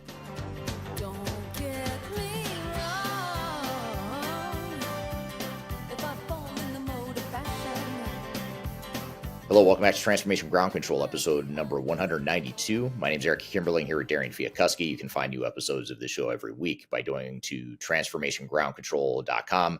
You can also see past episodes of the show at that same website, transformationgroundcontrol.com. And the show is sponsored by Third Stage Consulting, which is the company I work for. We're an independent consulting firm that helps clients with their digital transformation and ERP journeys. And I'm here with Sam Gupta. We're talking about our discussion here of the top 10 ERP systems in the market. Let's jump back into the conversation. I know I'm getting a bad connection here. Hopefully you can see and hear me okay here. But here's a comment from Jason. Jason says, Eric, you caught Oracle Cloud World last week. Any comments on Oracle Fusion AI product roadmap and strategy versus competitors in the top 10 list? I think, you mentioned AI a moment ago, Sam. All the vendors are investing heavily in AI. And I feel like AI is sort of a nuclear arms race within the ERP software space. And they're all investing heavily into it. And so I'm looking at other enablers of AI, not just the AI tools themselves, but what kind of, analytic tools and what kinds of, data migration and other types of tools are going to help enable some of that AI. And also, quite frankly, most of our clients struggle with so many other aspects of a digital transformation that AI is just further out on the roadmap for them. So to be quite candid, it's not, for us, it's not a high priority for our customers yet. But the vendors, of course it is. They're doubling down on AI and cloud and all the stuff that's going to generate, money for them in the long term. But what are your thoughts on, the AI strategies with Oracle and or other vendors in general? What are your thoughts there? Yeah, overall, I guess, there is always going to be a conflict, to be completely honest, because you are dealing with two different conflicting, personas. Number one, you have to please Wall Street, your investors. And number two, you have to please your customers. Customers generate the real demand. But if you are going to not part of the bus, then you are probably going to be behind, right? So that's what investors want. But they also want profitability. So sometimes, their concerns, could be conflicting. The reason why every single enterprise software vendor, regardless of whether they are going to be private equity owned or they are going to be publicly owned, they all have to have some sort of AI flavors, to their strategy. Now, coming back to Oracle. Okay, so let's talk about the history of Oracle, right? How Oracle has evolved overall, and that will sort of set the tone for where they want to go. So Oracle, overarchingly speaking, they were always a database company. They were never sort of the mainstream ERP vendor, but then there was a sense, and I don't know, Eric, you remember this or not. Every single infrastructure vendor, whether you talk about the IT stack, core infrastructure, or database vendors, they were like, okay, everything is controlled by these app vendors. We don't have any. We become more of the electricity, But now in the world of AI, it's different because now they are getting a lot more control. Overall, so infrastructure has become really hot. That will change again. In maybe 2030 or whatever. But in 2024, it's different. Okay. The only reason why Oracle wanted to get into ERP market is because ERPs create ecosystems, and those ecosystems are so powerful that they drive database purchase. That was the fundamental premise of, and that, you can go back and listen to, Larry Ellison's keynote speeches from past few years. And he has spoken about this, that this is the only reason. And this has happened in last 20 years, I would say, that they have got into the ERP market. Right. But right now, even Oracle is struggling, right? Because they have actually missed the infrastructure bus because of the AWS, because Microsoft is so ahead right now. So Oracle is struggling as well, that now they have captured the ERP market, but now they are losing in the core business, that they really have to do. And that's why they have had a lot of changes in their strategy as well. So number one thing that they have done is they have refocused their strategy from your retail-centric spaces. They still have a lot of exposure to retail, but then they are going more towards healthcare. Okay. And why are they going more towards healthcare? Because healthcare drives data. It drives databases. Is healthcare an ERP industry? Probably not. Okay. So overarchingly speaking, I guess, if you look at the Oracle strategy, it is going to be fundamentally driven by, what they have done with the latest acquisition, because Wall Street is demanding that. Okay. They paid a lot of price. It was very expensive. So what are they going to do with that? And that's what is going to drive their ERP strategy, their AI strategy as well, because that's what Wall Street wants. What customer wants may be different. Right. And how do you please both of these perspectives, I guess? I mean, that's where my take is on Oracle. Yeah, it's true. And one thing that's fascinating at Cloud World last week was that they talked about, in fact, Larry Ellison in his keynote, he talked about this too, but they talk about this, I forgot what they call it, but it's basically you have AWS and you've got Azure, multiple cloud offerings. Cloud vendors. Yeah. So they're basically saying, hey, you're not locked into one cloud provider. You can sort of pick and choose. And I know SAP's been doing that too. They've been focusing on providing multiple cloud options, whether it's on AWS or another platform. So that was kind of interesting. I also think gathered and what I picked up on at Cloud World last week was it seems like they're focusing more on not just the application, the Fusion application itself, but also providing kind of an architecture and a tool set to be able to integrate with other systems. So it seems like they're trying to provide that flexibility we've been talking about. They're not necessarily trying to be the sole single throat to choke, providing every application out there, sort of like a Microsoft or an SAP might. But instead, they're saying, well, we're going to provide a platform and a cloud infrastructure, and then you can do what you want with it as far as bolting on other systems or whatever. So it seems like that, they're sort of pushing in that direction as well. I totally agree with the healthcare comment too. They're pushing really hard in healthcare. Of course, AI, they're pushing the AI model just like every other vendor out there right now. What about, there's a couple comments coming in here from, can you say some words on S/4HANA offering compared to ECC and expectations going forward? And before you answer that, Sam, I just have to comment here. You kind of shared this comment in response to Pedro. Jason on LinkedIn says, Pedro, in a few words, 2020, 25, 2027, 2030, which I think is sort of a tongue-in-cheek poking fun at SAP's continuing shifting deadline for customers to get off of ECC. And then one more comment here from, oops, I don't want to block Jason. I almost just blocked him from the chat. I did not want to do that. Jason also says, on the technical side of things, database architecture is completely re-architected from ECC to S/4HANA, including in-memory database. How critical was this architecture transition for SAP? So a couple comments and questions coming up on SAP. I know I just rattled off a bunch of stuff to you, Sam, but what are your thoughts on S/4HANA? Like, what's the, how would you sort of assess the strategy and where it's the best fit for customers? Yeah, to be completely honest, I mean, Eric, I think if I look at your list, our list, we were not as excited about SAP in general, I guess. I mean, I don't know whether you agree with that comment or not, just because they were slightly behind, I guess, overall from the cloud strategy perspective.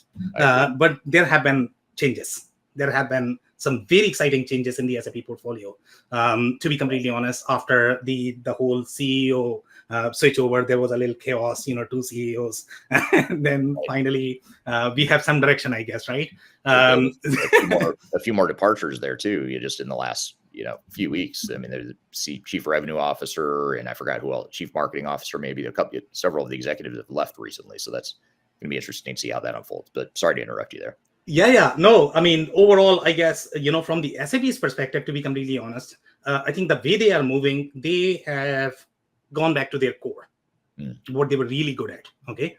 Which is a very, very, very, very exciting change, to be completely honest, okay? They were sort of confused in between, I guess, in that, I don't know, maybe it started in somewhere in 2013-ish, maybe until 2018, Bill was there, and he always wanted to attack Salesforce market, and that's why he's doing so good with ServiceNow right now, to be completely honest. But that was a different industry, different strategy altogether, and that's why he had acquired all of these products, that, okay, you need to have all of these products as part of the ERP strategy. ERP means everything, come on. That's what ERP always meant.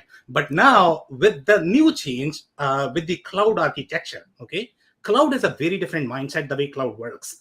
Traditionally, if you look at ECC, it was just one database, one product.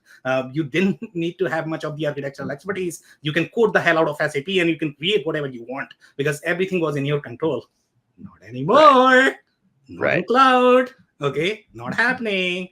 So there are a lot of changes, architectural changes. Okay. So now the biggest problem that ERP community has, especially if they are going to take very similar strategy as SAP, because Oracle is trying to do the same, Microsoft is trying to do the same, Infor is trying to catch up, even Epicor is trying to do the same. Can you believe this? If you look at their acquisition strategy, everybody is trying to push that, okay, I will give you everything. I will give you the whole enterprise architecture.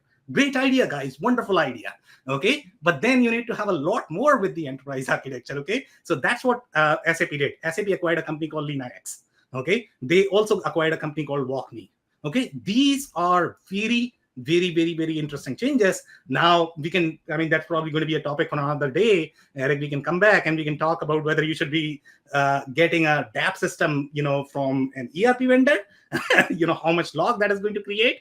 Should you be getting something like LeanIX from ERP vendor? Again, how much control you are going to lose there? So we can talk on the other day. But overarchingly speaking, I think what SAP is doing, this is what most of the ERP vendors should be doing, because SAP is trying to retain its core market, which is the ERP market. No other vendors in the market is really worried about retaining the ERP market. They were never the core ERP vendors. SAP was the only vendor for which it was the bread and butter, and now they have gone back to their roots, and they are making some very, very, very interesting changes. And guys, if you are still on ECC, and you want to go to SAP S/4HANA, it's going to be a mind shift. It's a different architecture. It's a different product. It's not the same product. You require very different skill set. You require very different expertise. Okay. You require very different financial planning. You require very different project planning. Get ready for it. Okay. Don't attempt the way you have attempted your ERP products in the past, because cloud is very, very, very tricky. It's very risky. In next 20 years, Eric, you are going to be here. I'm going to be here covering ERP industry. And we are going to see very interesting use cases like CrowdStrike. We don't know them yet. They are coming. Okay. Yes. Cloud is very risky. It's very expensive, and you have no idea what you are getting into. Yeah, I think anytime I make that last comment you just said about cloud being risky and costly, I know I get a pretty strong reaction. So I'll be curious to see if the chat blows up here now that you called out the elephant in the room, which is cloud is good for investors, as you mentioned before. It's good for innovation. It's good for keeping up on the cutting edge of technology. There's a lot of strengths and ROI factors that go into cloud, but on the cost side, it's just going to cost you more. You talked about earlier about how NetSuite can get expensive over time. Microsoft, for example, they just are rolling out in October, the next month. They're rolling out, I think, anywhere from 11 to 18% increases to their annual subscription cost, depending on which module and the volume discounts you might have or whatever. Those are pretty material, significant increases, and I think that's where you're going to see the dark side of the cloud is here in 2, 3, 4, 5 years, when companies look up and say, "Wait, hold on a minute." CFO starts to say, "Why are we were spending this much on our annual subscriptions? Now we're spending this much. Are we getting enough value for that?" And I think at some point there's going to be a day of reckoning around a lot of these cloud systems especially if they keep raising the cost the way some of them have been. Here's a comment from Frederick on YouTube. Frederick says, "What a crossover, like Batman meets Iron Man." I don't know who's who. I don't know if you're Iron Man, if I'm Iron Man. I'm going to have a bit clarification there. So this is, Eric as Tony Stark, and I'm just a junior Spider-Man here. Okay. So you must be Batman. So you're the Batman. Is that what he's saying? No, you are.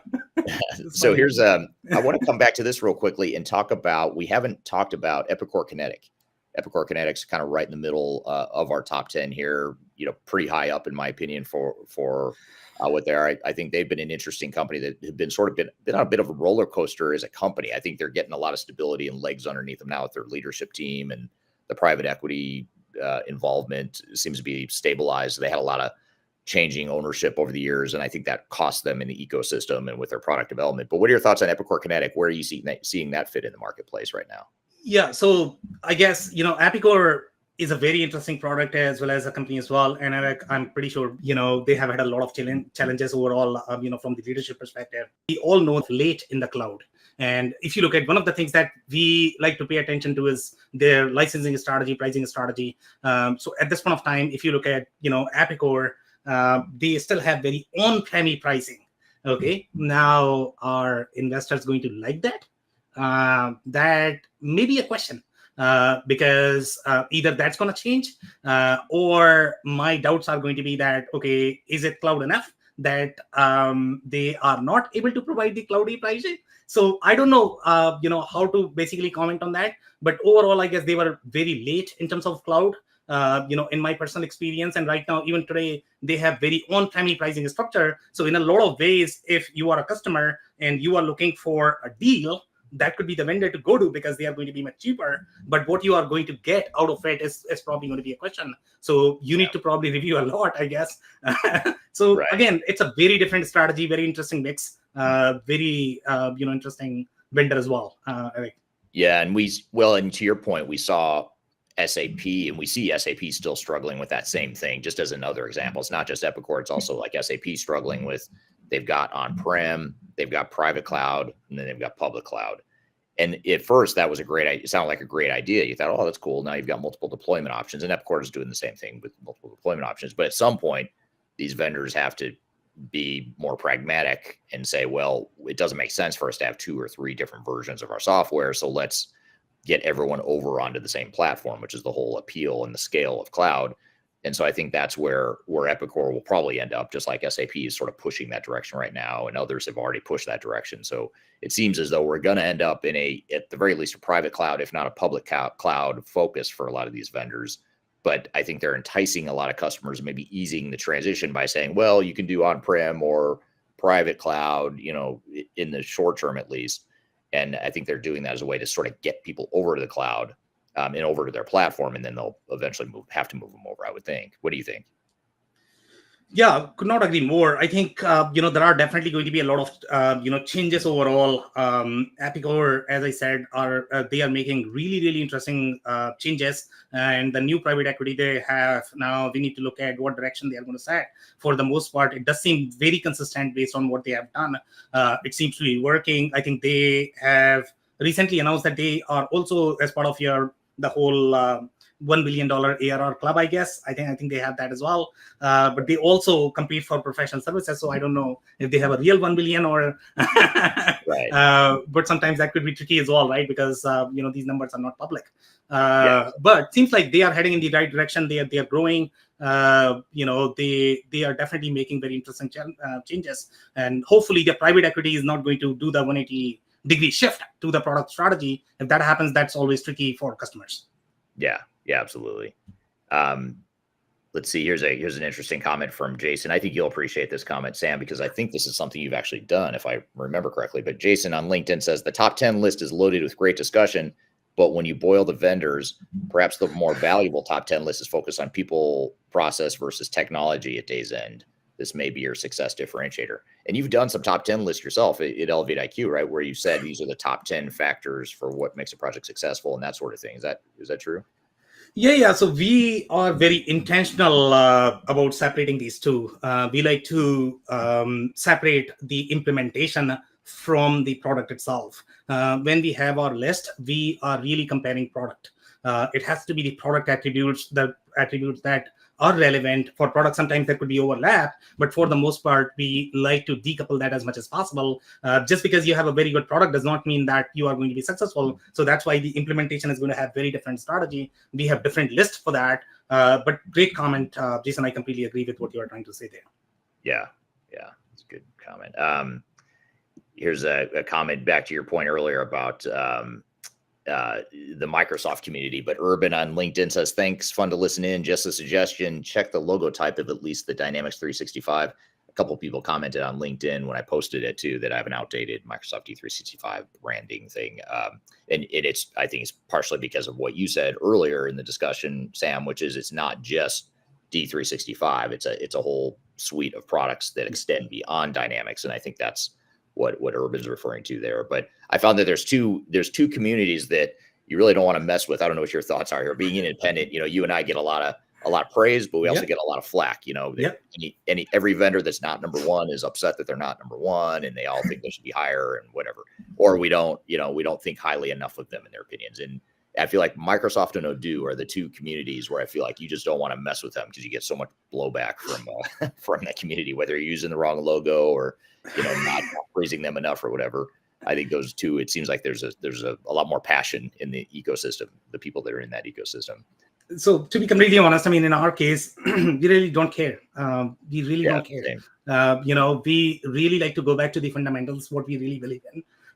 We publish the criteria. Sometimes we are going to be wrong. Sometimes we are going to be right. But we don't base our decision based on, yes, we will listen to the feedback, but we don't necessarily care for, who has what kind of following. Yes, that is going to be a variable in terms of measuring the ecosystem. That obviously you have larger ecosystems, so you are going to have much bigger impact. You are going to have a lot more add-ons, options for customers. So that's a factor. But we are not necessarily just basing, okay, you have 2 million people, but there are other variables as well. What's the size of those customers? So we look at everything.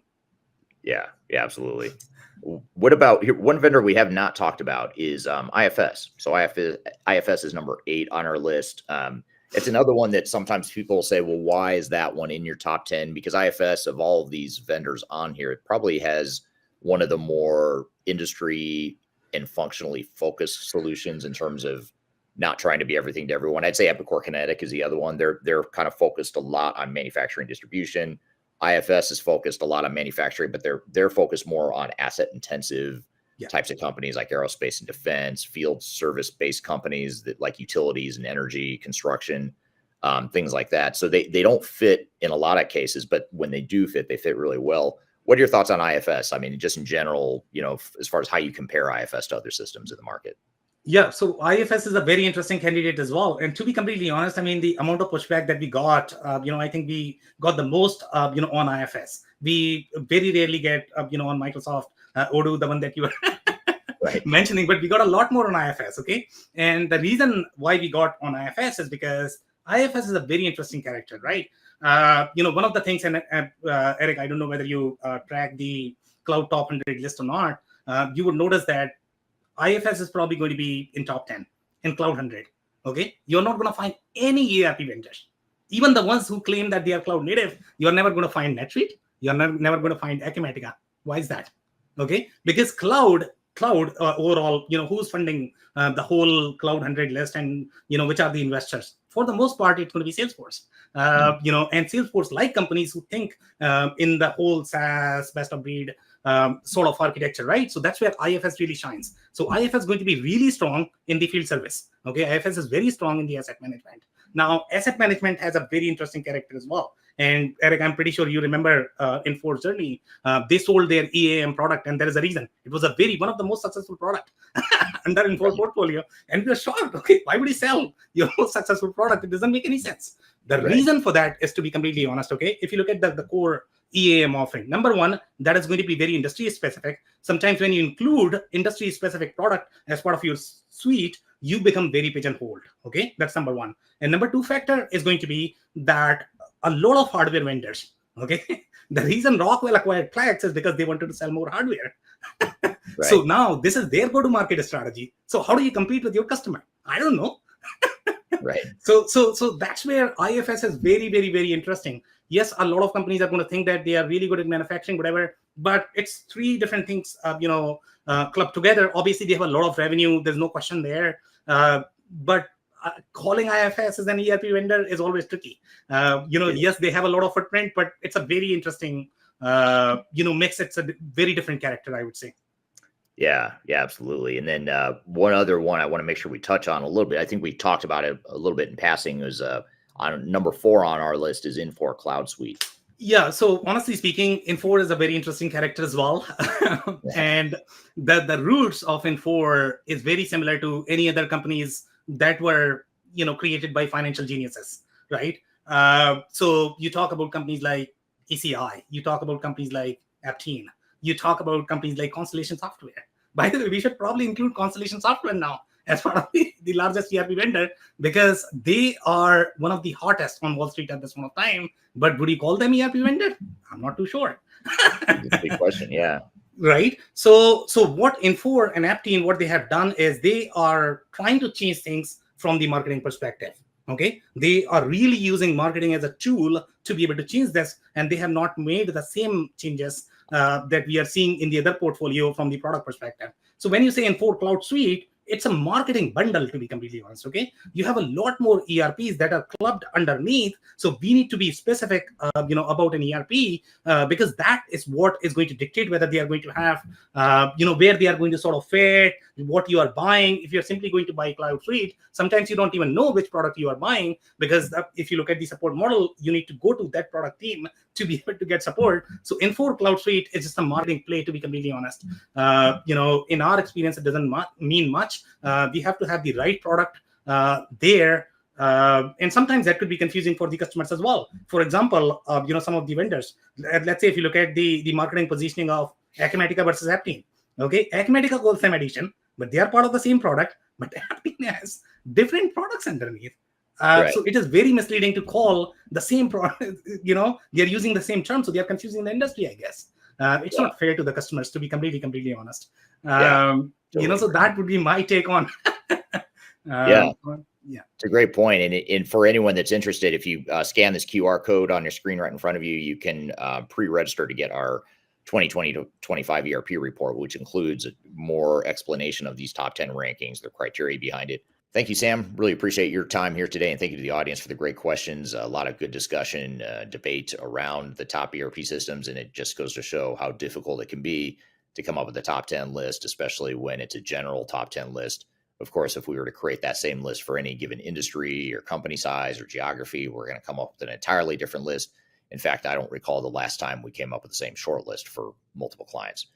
Every time we do a short list and make recommendations to clients, we end up with a different set of recommendations. And it just goes to show that, hopefully the conversation here shows it, or demonstrated here today, it just goes to show that it all depends on what your needs are, what your priorities are, and that's going to lead you to what the best system is for you. So take these top 10 systems, including our own. You got to take that with a grain of salt and use it as one data point. But at the end of the day, what really matters is what your needs are and what those priorities are and how the software vendors fit those priorities. So having said all that, we've still got a lot more to cover here in this episode. We're going to debrief on the top 10 ERP discussion here. When we come back from a break, we're also going to get into vendor lock-in, so be sure to stick around for that. But first, we're going to take that quick break. We'll be back with more Transformation Ground Control.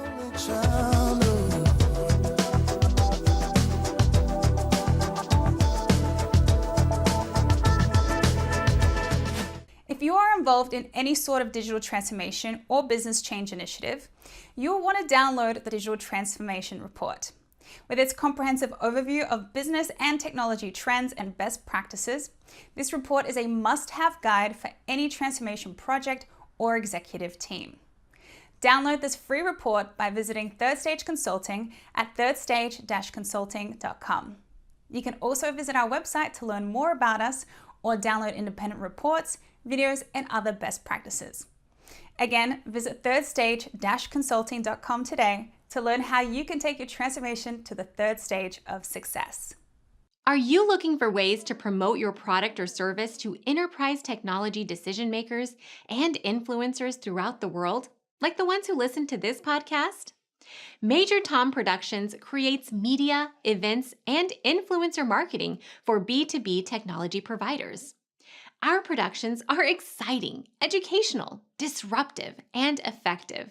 Most importantly, they create results. Our content is unlike any other in this industry, engaging, influential, and trusted by technology buyers and influencers throughout the world.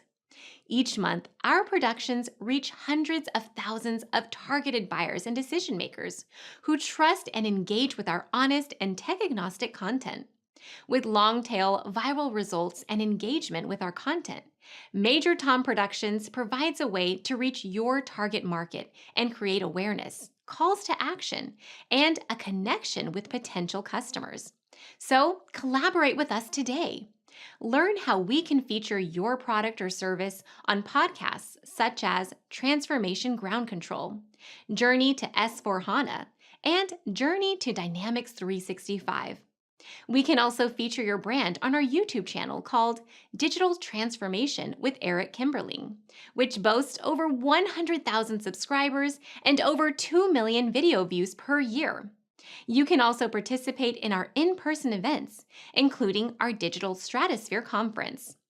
Contact us today to learn more. We can tailor a marketing campaign that works for you. We look forward to helping more people learn more about and become engaged with your brand.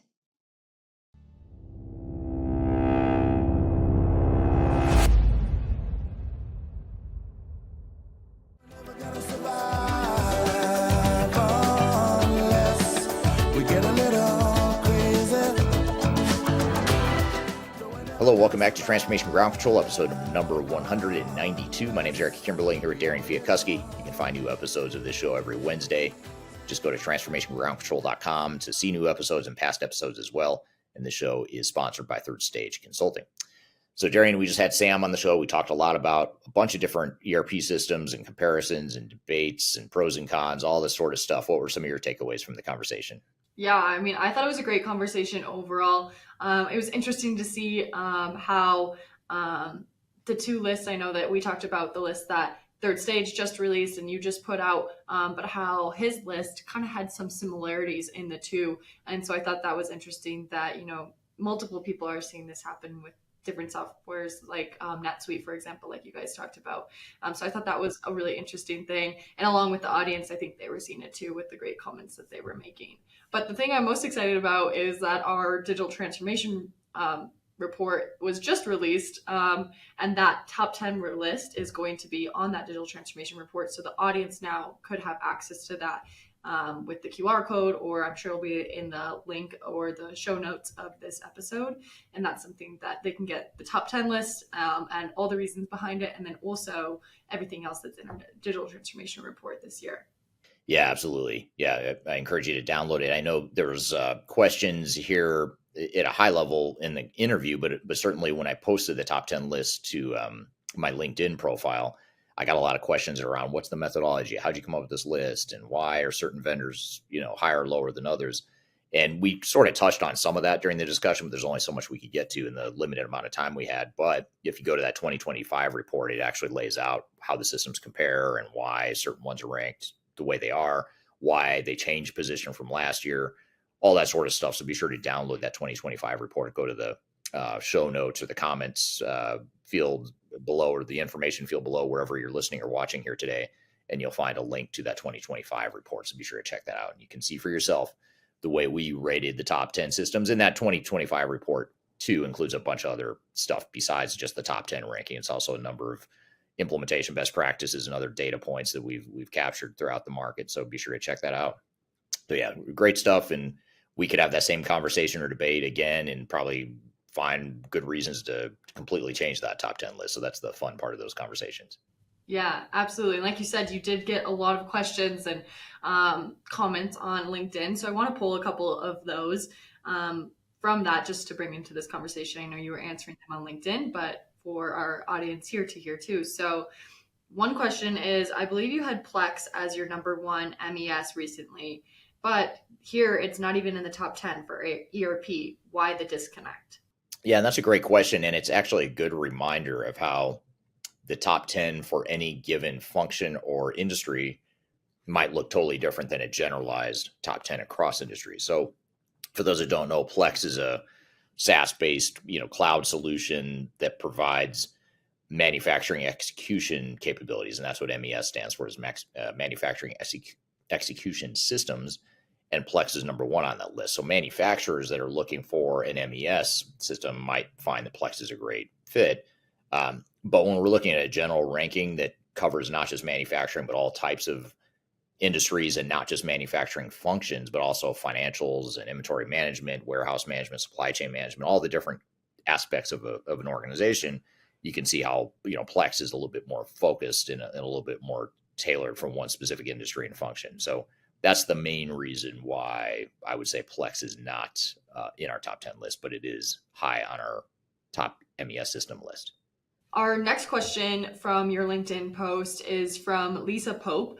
I think depending on what market segment and especially what sub-vertical any of these solutions could be a top choice.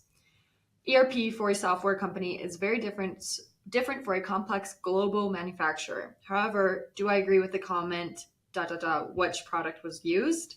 Some of these vendors may include 3 to 4 different ERPs, which together are compelling and scope and capability, but clearly cannot all be stitched together to help a specific client. Love the energy and debate these discussions bring, showing that ERP is far from dead. What are your thoughts on this, Eric? Yeah, that's a great comment. And for those that don't know, Lisa Pope is the president of Epicor Software. So she's very prominent in the space, and it's good to hear her feedback. And I think she brings up a good point that a lot of these different vendors have different solutions. You know, we talked with Sam about how Microsoft, for example, isn't just Dynamics 365 or Office 365 or Power Platform, Power Apps. You've got all these different systems that Microsoft is offering to complete its enterprise tech offering, which can be good, but it can also be complicated. And I think that's what you have to look at too, is just like we wouldn't say Microsoft is a really good software company. Okay, it is, but which software are we talking about? And that's true for a lot of these software vendors. And I think especially when you look at like Infor Cloud Suite, SAP with S4HANA, and some of the acquisitions they've made to surround S4HANA with a more complete solution like Ariba and Concur, for example. A lot of these vendors have multiple solutions that are required to sort of complete the puzzle or the picture of what any given customer needs. So it is important. I think she brings up a really good point. You've got to look at what specific solution or solutions are you talking about within a vendor suite of products. Yeah, absolutely. I agree. What a great discussion overall. I feel like this is always a really good discussion. It brings a lot of different opinions and topics, I guess, to talk about, which is always a good thing. Yeah, absolutely. Yeah, good stuff. And be sure to check out the LinkedIn post if we're connected on LinkedIn. If you go to my LinkedIn, you'll see my post where I post this top 10 listing or ranking. A lot of comments showing up in that discussion, so you can add to that conversation there as well. Love to hear your comments here in the chat, though, on wherever you're watching or listening to this episode. Love to hear your comments on what you think of that top 10 ranking, anything you change or add about that list as well. And not to forget what you mentioned earlier, Darian, you can download the 2025 ERP report and the digital transformation report. Just check it out. Go to the links below. You'll find a link to be able to download that, and you can see more details of the top 10 list, as well as some of the honorable mentions of vendors that didn't make the top 10 list. That ERP and digital transformation report also includes a number of best practices and lessons from some of our experiences with clients working with them over the last few years. So be sure to check that out. And we got one last segment we're going to get to here today, very related and relevant to the top ERP systems discussion, in that this concept of vendor lock-in is a big deal, especially in today's cloud environment.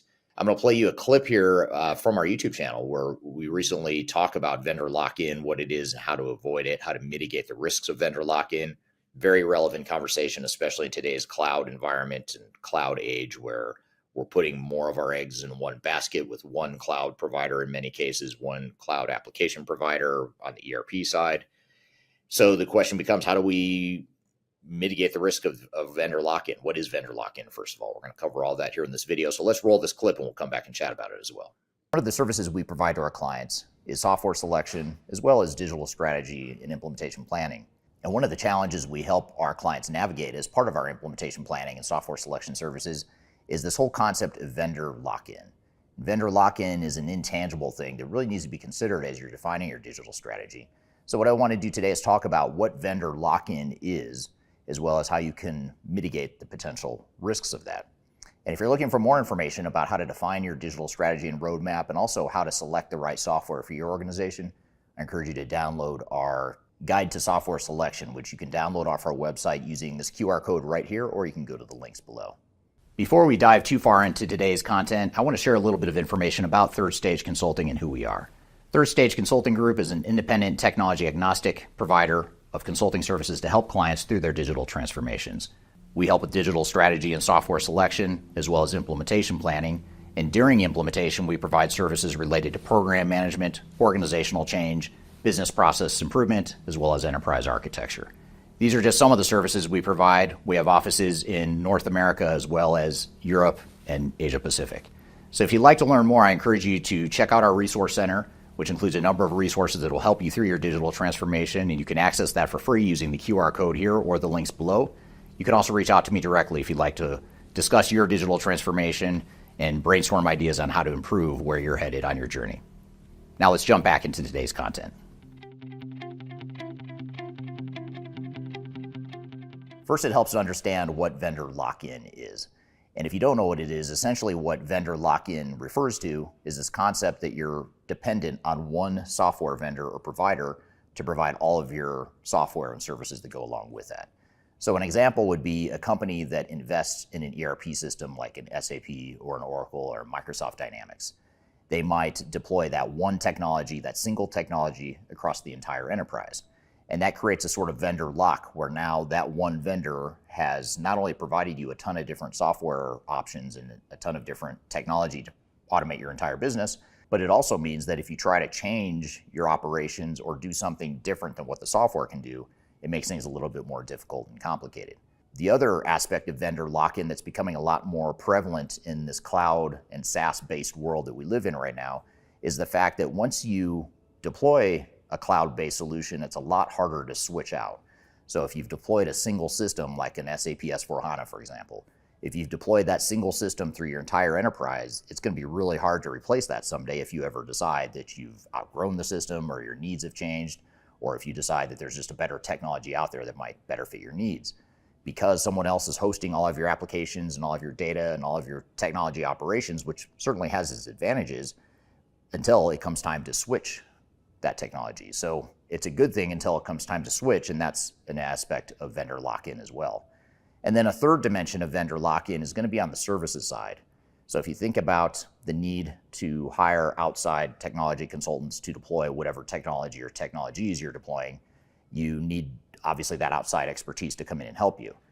But the tricky part is if you're putting all your eggs in one basket and you hire a large system integrator, let's say, such as an Accenture or Deloitte, and they're providing an army of consultants, to the extent that you're overly dependent on that one service provider to provide all of your technology needs from a services perspective, that creates a sort of vendor lock-in as well. Now, the services side is a little bit easier to switch out than the technology itself, but it still is a form of vendor lock-in. And we see a lot of organizations that struggle with the fact that they are overpowered by these large system integrators. And I'm going to come back to what some of the risks are with vendor lock-in as well as how to mitigate those. But in the meantime, hopefully this provides a general overview of what vendor lock-in is.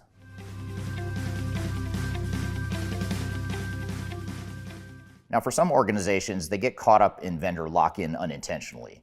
They might get a great deal from a software vendor to buy a bunch of different modules and a bunch of different subscriptions that they may or may not need. And so a lot of times it's a financially driven decision where an organization thinks they're going to save a bunch of money by putting all their eggs in one basket and putting all their money into one software vendor. And there may be some advantages in addition to the software savings that you may experience from buying in bulk or in volume like this, but that there's also risks as well. There's some downside to it. Now, many organizations want to have a single ERP system because they don't want to integrate multiple systems and they don't want to have to manage multiple systems in their technology landscape. But the downside of having vendor lock-in from one software vendor is one thing that I alluded to earlier in this video, which is it's harder to switch from one vendor to another. If you think about it, if you have one single system that automates your entire business end to end, there's certainly business value there and there's potentially a positive ROI there. But when it comes time to someday potentially switch that software, that's going to become very expensive, very risky, very costly, and very disruptive. You compare that to an organization that deploys multiple technologies. And let's just say an organization has a finance and accounting system, they have a separate HR system, they have a separate CRM system. To many of you technologists watching, that may sound like a nightmare because you've got multiple systems you have to manage and integrate, and it may be a nightmare from a technological perspective. But what it does do, the advantage of a best-of-breed environment is that you've hedged your risk. So if something goes wrong or if something changes in your business and you need to swap out part of that technology, it won't be as disruptive potentially as if you had one single system that's trying to be everything to everyone within your organization. So that's something to be aware of as well, is just the fact that it creates a situation where the switching cost and the risks are very high.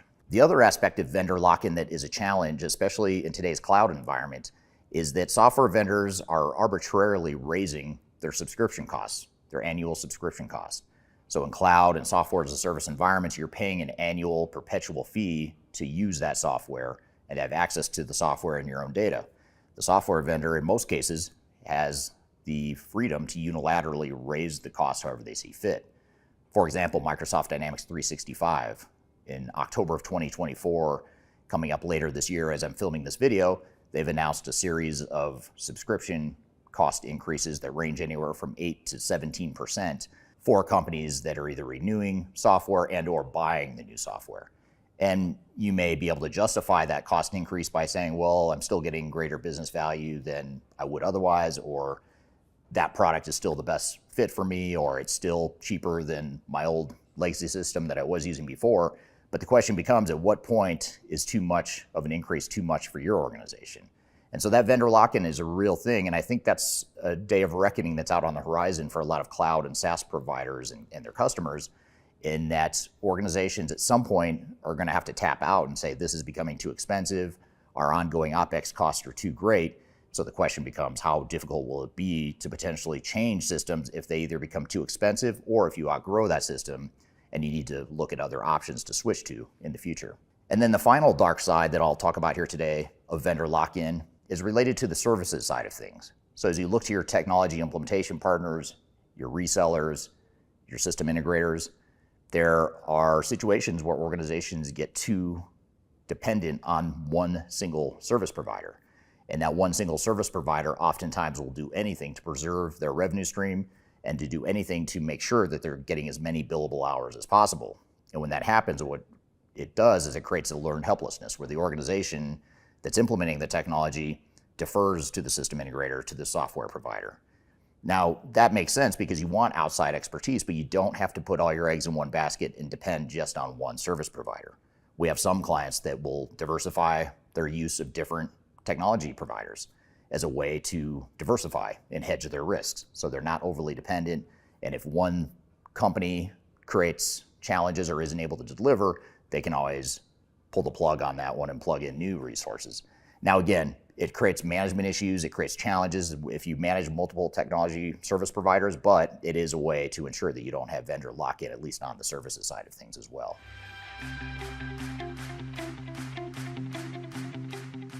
So these are some of the risks of vendor lock-in, and it may be that it still makes sense for you to go down this path of vendor lock-in. Maybe it makes sense for you to have one big ERP software provider that's going to automate your entire business.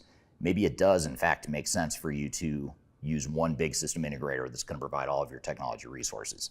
So the question then becomes, well, how do we mitigate the risk, or how do we at least get some sort of advantage or benefit out of this vendor lock? And I recently conducted a podcast interview where I was interviewing an industry expert who talked about this concept of transitioning from the concept of vendor lock-in and sort of flipping it around into a customer lock-in scenario. And what I mean by that is you're sort of flipping things around and turning it from a negative into a positive to where you have the leverage in that lock-in sort of relationship. I'll give you an example. If you're negotiating with a software provider that's going to provide a whole plethora of different functionality and capabilities across your entire enterprise, and it's going to be a big sale for that software vendor, use that to your advantage and negotiate accordingly. There are ways that you can say, hey, if we're going to go all in on this vendor, we are going to expect some very significant and very material discounts to the subscription fees. Another way to mitigate the risk and the downside of vendor lock-in is to say, you know what, in addition to potentially getting a great deal up front, we're going to pre-negotiate any future purchases we make. So in other words, we're going to lock in, from a customer perspective, certain pricing that will apply to us in X number of years in the future. And that's a way you can say, hey, look, we are investing heavily in you, the vendor, therefore we invest you, the vendor, to invest heavily in us, and you might have to give up something in order for us to have this sort of lock-in relationship. And then another negotiation tactic you can use to mitigate the risk of vendor lock-in is to ensure that you put a cap on future price increases, because this is where cloud and SaaS solutions are really going to create problems in the future, in that the ability to arbitrarily increase cost and knowing that the switching costs are going to be very high for you, the end customer, that creates a temptation that I think is going to get out of control in the future, where software vendors continuously increase those annual subscription costs with or without reason. And they're going to push the boundary to a certain point, knowing that they can, because they know it's going to be more expensive and more risky for you to switch from their software solution to another, because you have this vendor lock-in scenario. So if you can pre-negotiate any maximum price increase in the future, even if it's for the next 3 or 5 years, perhaps you tie it to the consumer price index or some other inflationary measure, to where you know that the vendor isn't going to arbitrarily increase beyond what normal inflation or normal standard of living costs might increase. So those are just a few ways that you can mitigate the risk of vendor lock-in and turn it from a vendor lock-in scenario to a customer lock-in scenario that's a little bit more positive.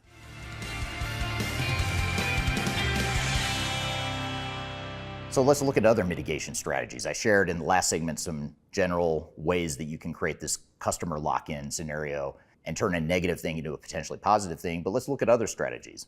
One is to pursue more of a best-of-breed approach. Perhaps it makes more sense to diversify your use of technology so that you're not overly dependent on any one software vendor. Your IT people may not enjoy this, they may not like it, but it may give you more of an advantage. Even if you do have to invest a little bit more in managing multiple technology vendors, it might be that helps you from a risk mitigation perspective to ensure that you aren't overly dependent on any one software vendor. Same with your system integrator. Instead of relying on one big system integrator, perhaps you go find some resources that you bring on internally, perhaps you hire some contractors directly, and then perhaps you also leverage the expertise of a system integrator or reseller, but you don't have to invest all of your services budget in one provider, even though those providers will often tell you that you do need to.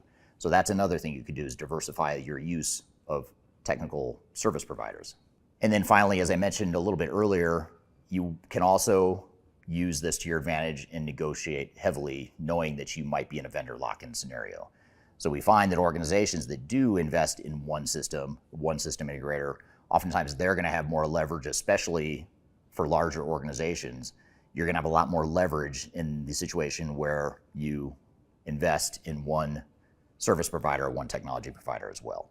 So those are some of the negotiation tactics you could pursue to mitigate this risk of vendor lock-in as well.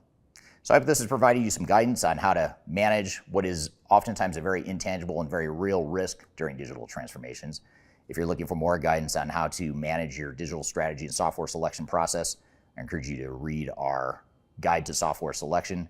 It's a very detailed guide to help identify what software solution or solutions might be the best fit for you. It's technology agnostic, it's independent, and it's something you can download for free on our website by going to this QR code right here, or you can go to the links below. All right, so that's our clip from our YouTube channel where we talk about vendor lock-in and how to mitigate some of the risks there. What are some of your thoughts and takeaways from that, Darian? Yeah, I had a couple things that I really appreciate about what you said in the video. The first one, kind of tying back to what we talked about earlier in this episode, and then again last week, is just that need for executive leadership and how they need to be proactive in managing vendor relationships for sure, and how executive sponsorship is vital in navigating these challenges effectively for any sort of digital transformation. And then the second thing is, which I really liked, was the idea of flipping vendor lock-in into a customer lock-in strategy. I think that was a super intriguing strategy that I personally have not heard before, but I think it's a good strategy for a lot of people that, or companies that are looking to implement different ERP softwares. How can you avoid that vendor lock-in and almost flip it onto the vendors and make it customer lock-in? So I want to get more out of you for this topic. For this, how can organizations practically implement the customer lock-in strategy, and what negotiation tactics have you found the most effective in this regard? Well, I think the biggest negotiation tactic that I've seen work the most is to diversify. Diversification is probably the best tactic. Not only does it create a situation where your vendor doesn't have as much leverage over you, but it creates some redundancy where if something breaks in the system, or if a relationship sours, or if you've got to replace part of your technology stack, you're not having to replace the whole thing all at once. And so diversification is probably the most powerful one. And you just have to avoid that temptation of thinking, well, the vendor is providing me this huge discount or an even steeper discount if I go all in on them, so therefore I should do that to save money, because that's tempting in the short term, but longer term it's probably going to cause more headache, more cost, and more risk for you. Yeah, I think that's a great point, and I want to go into that further. So when these companies diversify their vendor relationship, what are some of the most common challenges they face, and how can they overcome these obstacles that might get thrown at them? The first is the whole idea that you want one throat to choke. And that's what a lot of times software vendors will say is, hey, you shouldn't have multiple software vendors. You shouldn't diversify. You should have one throat to choke, one hand to shake, however you want to look at it. And by the way, we'll give you a big discount if you just put all your investment into our cloud solution. So that's probably the biggest pushback or resistance you're going to get, or it's not even pushback or resistance. It's more of a compelling selling point that the software vendors have and the cloud providers have. So I think the key is to just, be objective about it, not be overly emotional, and recognize that, you might actually create some additional difficulties by having a diversification strategy. So if you have, for example, multiple ERP systems or more of a best of breed technology stack, you've diversified, great. That helps solve the vendor lock-in problem. But now you've created another challenge, which is, well, how do we integrate all these different solutions and applications? Can they play nicely and work together? Is it a truly interoperable solution? And those are all questions you want to assess and answer as part of your overall technology assessment before you get too far down the path. And looking into the future with vendor lock-in, how do you see, with the rapid evolution of technology, which is something we talk about all the time, how do you foresee vendor lock-in challenges changing in the next few years? And what should organizations be prepared for in the vendor lock-in topic? There's going to be some reckoning to where the pendulum is going to swing back away from, single vendor types of environments. Because all it takes, if you think about it, all it takes is one Microsoft / CrowdStrike problem to kick in, to where it exposes the risk of having too much concentration and too much concentrated risk with one vendor. So unfortunately, I think, it's going to take disruptions like that and painful moments like that for organizations to fully recognize the risk. Of course, the ones that are diversifying or finding ways to hedge now are going to be further ahead. But I think that constant pressure to find the right balance between not having too many software solutions and vendors in your environment versus not having enough, I think that's going to be a challenge for organizations going forward. Yeah, absolutely. Well, I feel like we covered so many different things, but they all kind of work together today in this episode. But overall, what a great episode. I always love hearing the top 10 list. I think that's a really exciting thing that gets announced every single year, and it leads to a lot of great conversation. So I'm excited to hear what the audience has to say when this episode is published. Yeah, absolutely. Look forward to it as well. Thank you in advance for any comments and feedback you have on the top 10 list, or just other comments you have about systems in the marketplace. Also curious to hear what you think about vendor lock-in, sort of the single vendor versus multi-vendor environment, all that stuff we've talked about here today. But yeah, great conversation. Thank you for your time and support and knowledge here today, Darian. And thank you to the audience for doing the same, for all the great questions and comments. Really appreciate it. Be sure to check out new episodes every Wednesday at Transformation Ground Control. If you can't wait till next episode drops next Wednesday, go to transformationgroundcontrol.com and you can binge watch all of our past episodes if you have the time. I mean, it might take you weeks to do it, but you could binge watch all of our episodes, all 191 episodes. And before this one, you can find by going to transformationgroundcontrol.com. Again, the show is sponsored by Third Stage Consulting Group, an independent consulting firm that helps clients throughout the world with their digital transformation and ERP journeys. It's the company that I work for. And so if you'd like to learn more about it, you can reach out to me directly. Feel free to contact me. I've included my contact information below, and we'd love to chat with you about how we can help you through your digital transformation journeys. So I hope you all have a great week. We'll look forward to seeing you next week on the next episode of Transformation Ground Control. Take care.